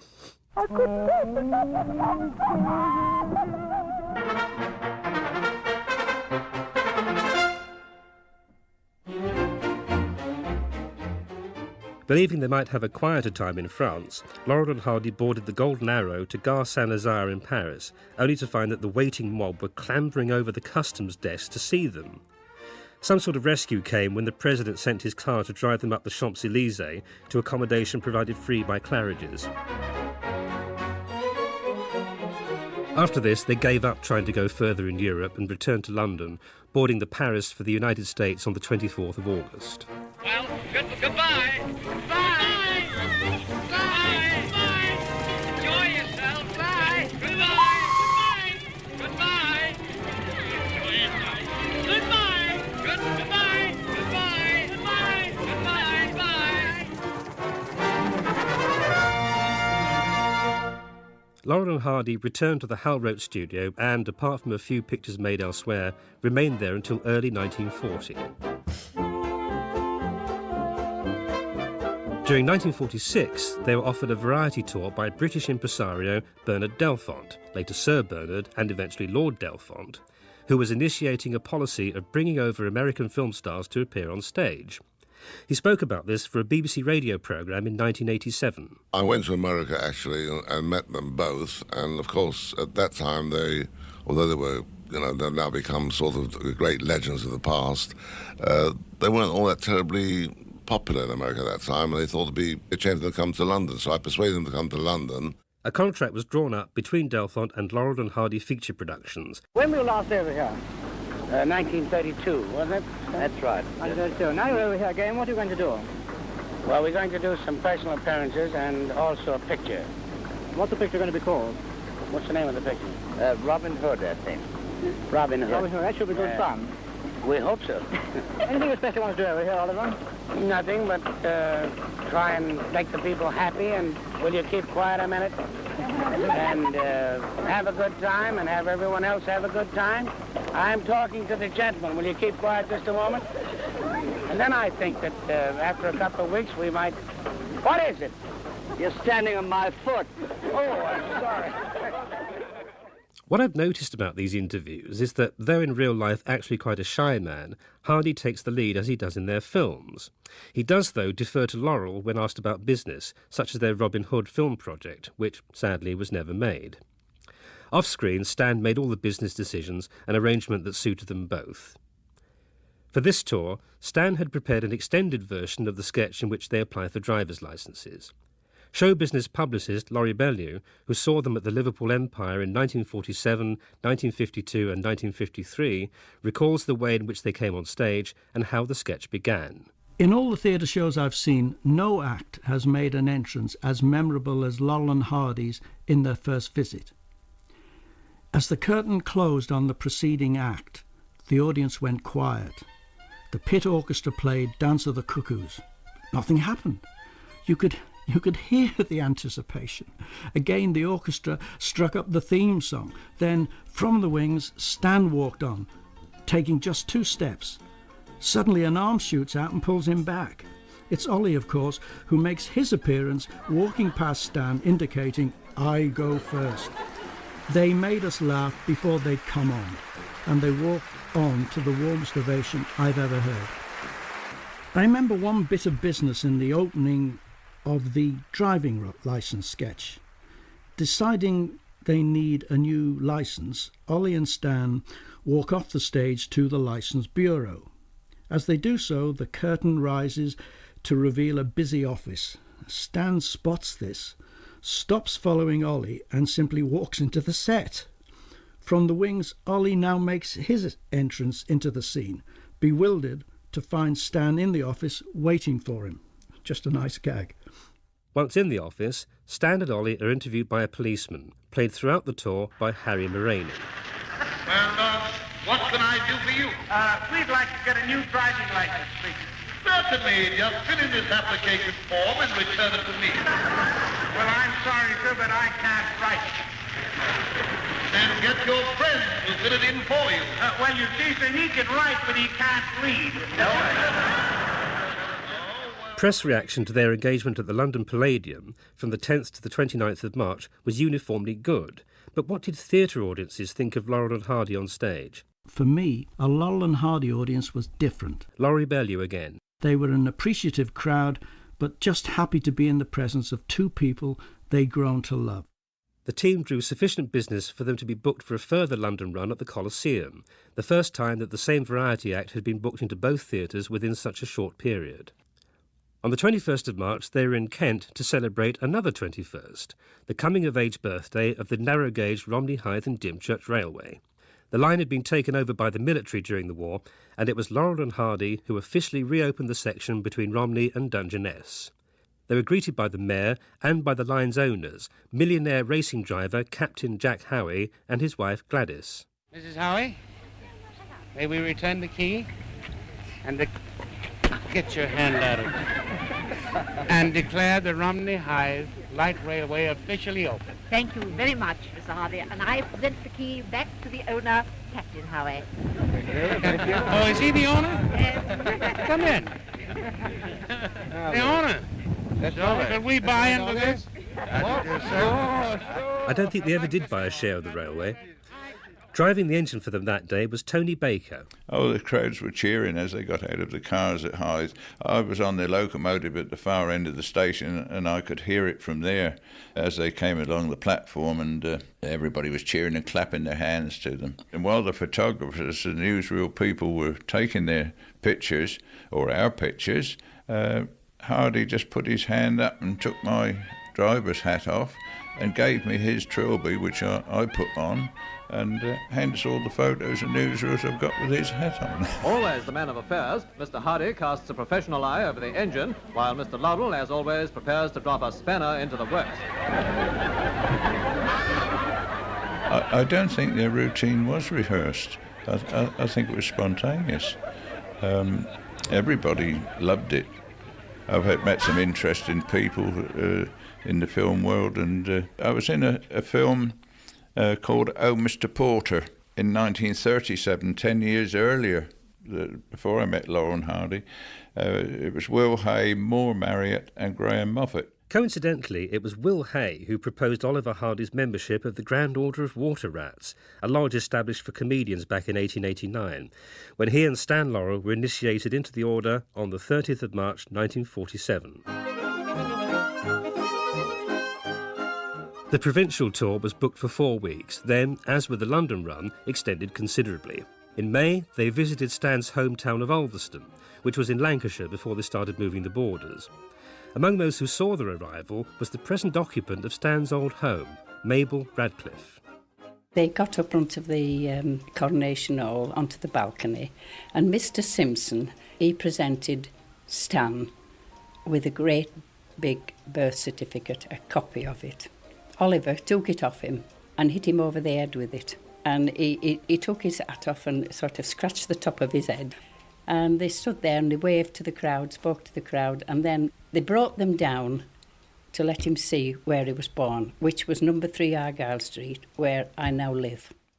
On the 29th of May, they broadcast again for the BBC, being interviewed in their dressing room at Morecambe's Winter Gardens for the BBC North programme Morecambe Night Out. which, surprise, surprise, has not been preserved in the BBC's archives. What does survive from this visit, though, is an appeal on behalf of disabled ex-servicemen, which they recorded at the Palace Theatre, Blackpool. Good evening, ladies and gentlemen. My partner Stan Laurel and myself are with you for a few moments, not for the purpose of clowning and making you laugh, but for the purpose of making a very serious and heartfelt appeal to you. Is that right, Stanley? It sure is, Oliver. You see, ladies and gentlemen... It's interesting to hear them speak so seriously while also remaining half in character and half in their offstage selves. Association in helping to re-establish... Other venues included Hull, Grantham, Coventry, Skegness, where they judged a beauty contest at Butlins, Bolton and Newcastle.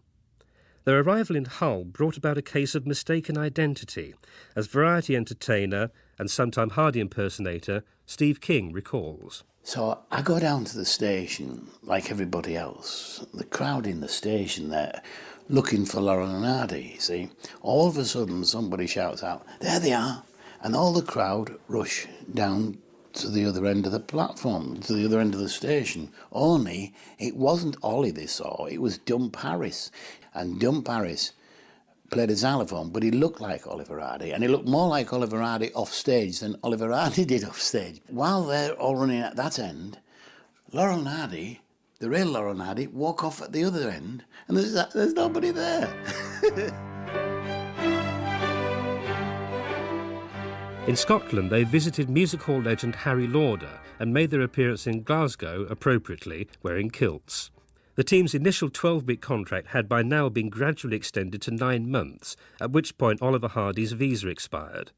Stan Laurel remained a British national throughout his life and could remain indefinitely, but his partner's foreign status enforced a move to continental Europe.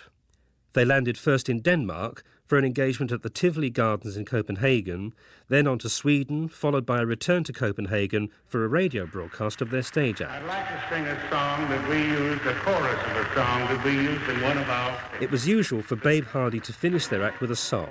On this occasion, one that he'd sung in their 1939 film, The Flying Deuces. Shine on, harvest moon, up in the sky. They were often known in non-English-speaking countries by local nicknames translating to fat and thin. In Scandinavia, they acquired the names Gog and Gokka. So here's Gokka putting Gog on the spot. May I say a few words now? Yes, sir. Ladies and gentlemen, I'm going to give you a little surprise. Gok will dance.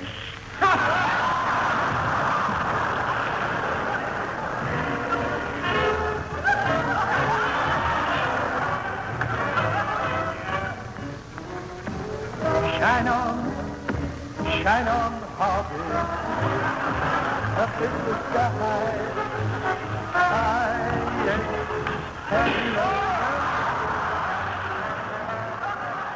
From Denmark, Stan and Babe moved on to a 6-week engagement at the Lido, Paris, arriving at the Gare du Nord on the 28th of October 1947, where they met an aggressive interviewer, clearly anxious to make Stan do his crying routine. I'm very happy to see you this night. Well, we're very happy to be here. But do you want to weep when you are seeing Paris? Pardon? Do you want to weep? Do you feel weeping when you see Paris? I haven't seen it yet. You haven't? No, we just arrived. You are happy? Very happy. You don't want to weep? Well, I don't know yet. Weep a little, please. Thank you very much. Where is Hardy now? Where is Hardy now? Actually, Stan hated doing that cry, believing it somehow weakened his character, but kept it in the repertoire because he knew it got big laughs. They returned briefly to England to appear in the Royal Variety Show on the 3rd of November 1947, in the presence of King George VI and Queen Elizabeth. Words can't express our appreciation for the way you've received our bit of nonsense. We'll hope to see you and meet you all in person soon. So for now, we'll say good night and God bless. Good night. The team's next European destination was Belgium. Stan had played there and in the Netherlands back in 1912 in a show that went bust and left the cast stranded. He seemed pleased to be back, though. Very happy to be here and having a really wonderful time. and we're going to be really sorry to leave. Au revoir. Well, we thank you, both of you. The tour concluded at the beginning of 1948. Later that year, Stan was diagnosed as suffering from diabetes and was out of action into 1949. By the spring of 1950, Stan's condition had stabilised to the point where he and Babe could accept an offer to make a film in France. This picture that you're going to make in Paris is called Atoll Cave. Atoll Cave. And it sounds very atomic. Well, we think it is anyway, but we're mistaken in the end, of course, as usual. Instead of the intended 12-week schedule, filming took a whole year, during which Stan's health deteriorated to the point where, in the film itself, he looks like a dying man. It took a year before he recovered sufficiently for the team to accept another tour from Delfont.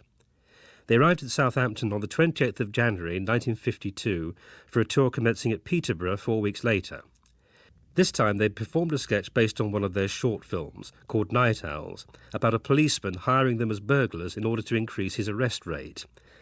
On the 20th of February, Laurel and Hardy made their TV debut, interviewed by Leslie Mitchell, no relation, for the BBC's Picture Page. Before you ask, this programme hasn't survived either.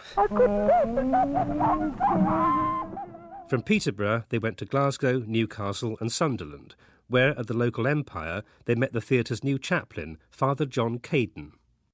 I can remember knocking at the number 1 dressing room door, and it was opened by Stan Laurel, and Stan looked at me and I said, well, I'm Father Caden, I represent the Catholic Stage Guild. Oh, he said, do come in, Father. He brought me in, and he couldn't have made more fuss of me if I'd been the Pope. I never saw humility so personified in individuals as in those 2 great stars. This humility is something recalled of the comedians by virtually everyone who met them. They were always approachable, didn't adopt the big star attitude, and didn't expect others to defer to them. It was like as if there was an aura around Stan. I felt so humble in his presence. Steve King again. Because he was a genius. He was my idol. And yet, here he was talking to me just like anybody would talk to anybody, you know? It was even likely that one of them might actually visit your home, as drummer Harry Day discovered when Stan and Babe appeared at Southend in August 1952.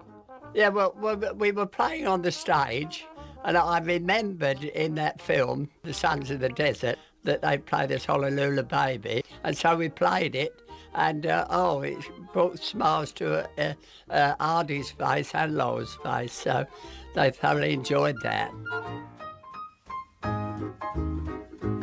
I was always taking musicians back with me, so my wife knew someone would be coming back.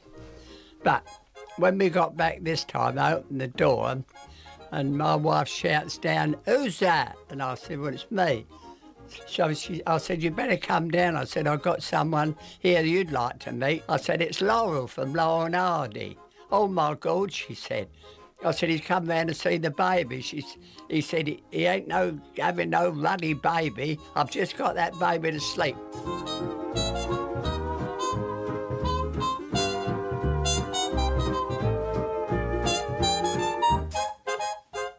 For Laurel and Hardy, even travelling short distances required a degree of subterfuge. 100 yards would more than cover the distance. Comedian Harry Worth. From the hotel to the stage door.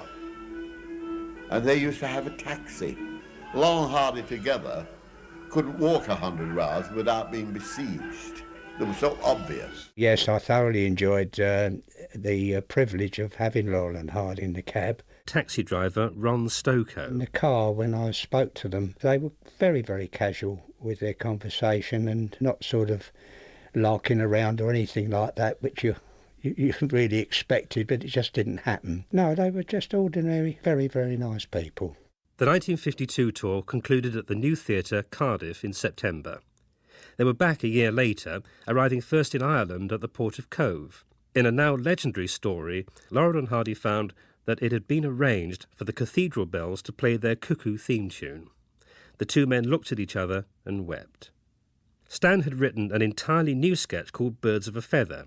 The first UK date of this tour was in Northampton, where Stan and Babe were interviewed by Philip Garston-Jones for a BBC radio programme called What Goes On, recorded on the 22nd of October and broadcast the following day. Once again, the show was not preserved.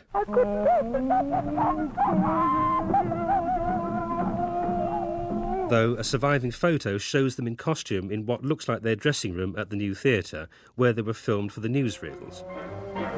Yes, they've made it, and now everybody's happy. Laurel and Hardy, for 30 years, two of the best-known funny men in films, are at Northampton for the start of a music hall tour.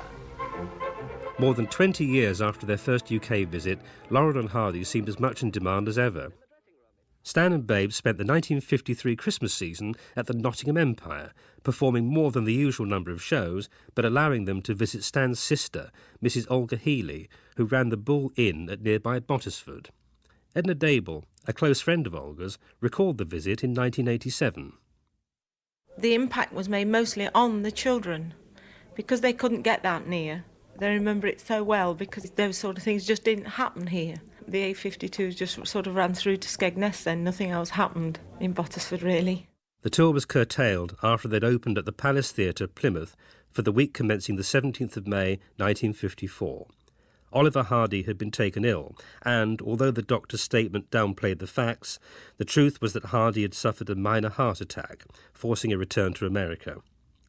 In December that year, Laurel and Hardy were the subjects of American TV's This Is Your Life programme, on the strength of which they were approached to make a series of colour TV films for Hal Roach Jr., the son of their former producer. The series was never made because Stan Laurel suffered a minor stroke 10 days before shooting was to commence. Stan was still regaining his normal speech when he and Babe fulfilled what was to be their last public engagement together, a filmed insert for a BBC television programme about the Grand Order of Water Rats, entitled This Is Music Hall, transmitted on the 9th of October 1955. Oliver Hardy died in August 1957, aged only 65. Stan Laurel followed him in February 1965 at the age of 74. It was obvious that they knew this would be their finale as a team, as they reminisce about Brother Water Rats and bid a fond farewell to friends in Britain and to their fans everywhere. Goodbye, Brother Water Rats, and our many friends and fans. Good luck, and God bless you all. We'll never forget you. That's right, Stanley. We never shall. Goodbye. And it's goodbye from me too. Thanks for listening. How many Two-Sims can get a laugh just by dancing to Shine On Harvey Moon? Well, Ian Paisley and Martin McGuinness at a stretch. So, Leon Herring, Rona Martin, Flight of the Conchords, we just don't have time or space for all the double acts in comedy, but I hope this brief taste has given you an appetite for Two-Sims. Of course, the great thing about hosting this solo is that I get to have the last great big word. Ponce.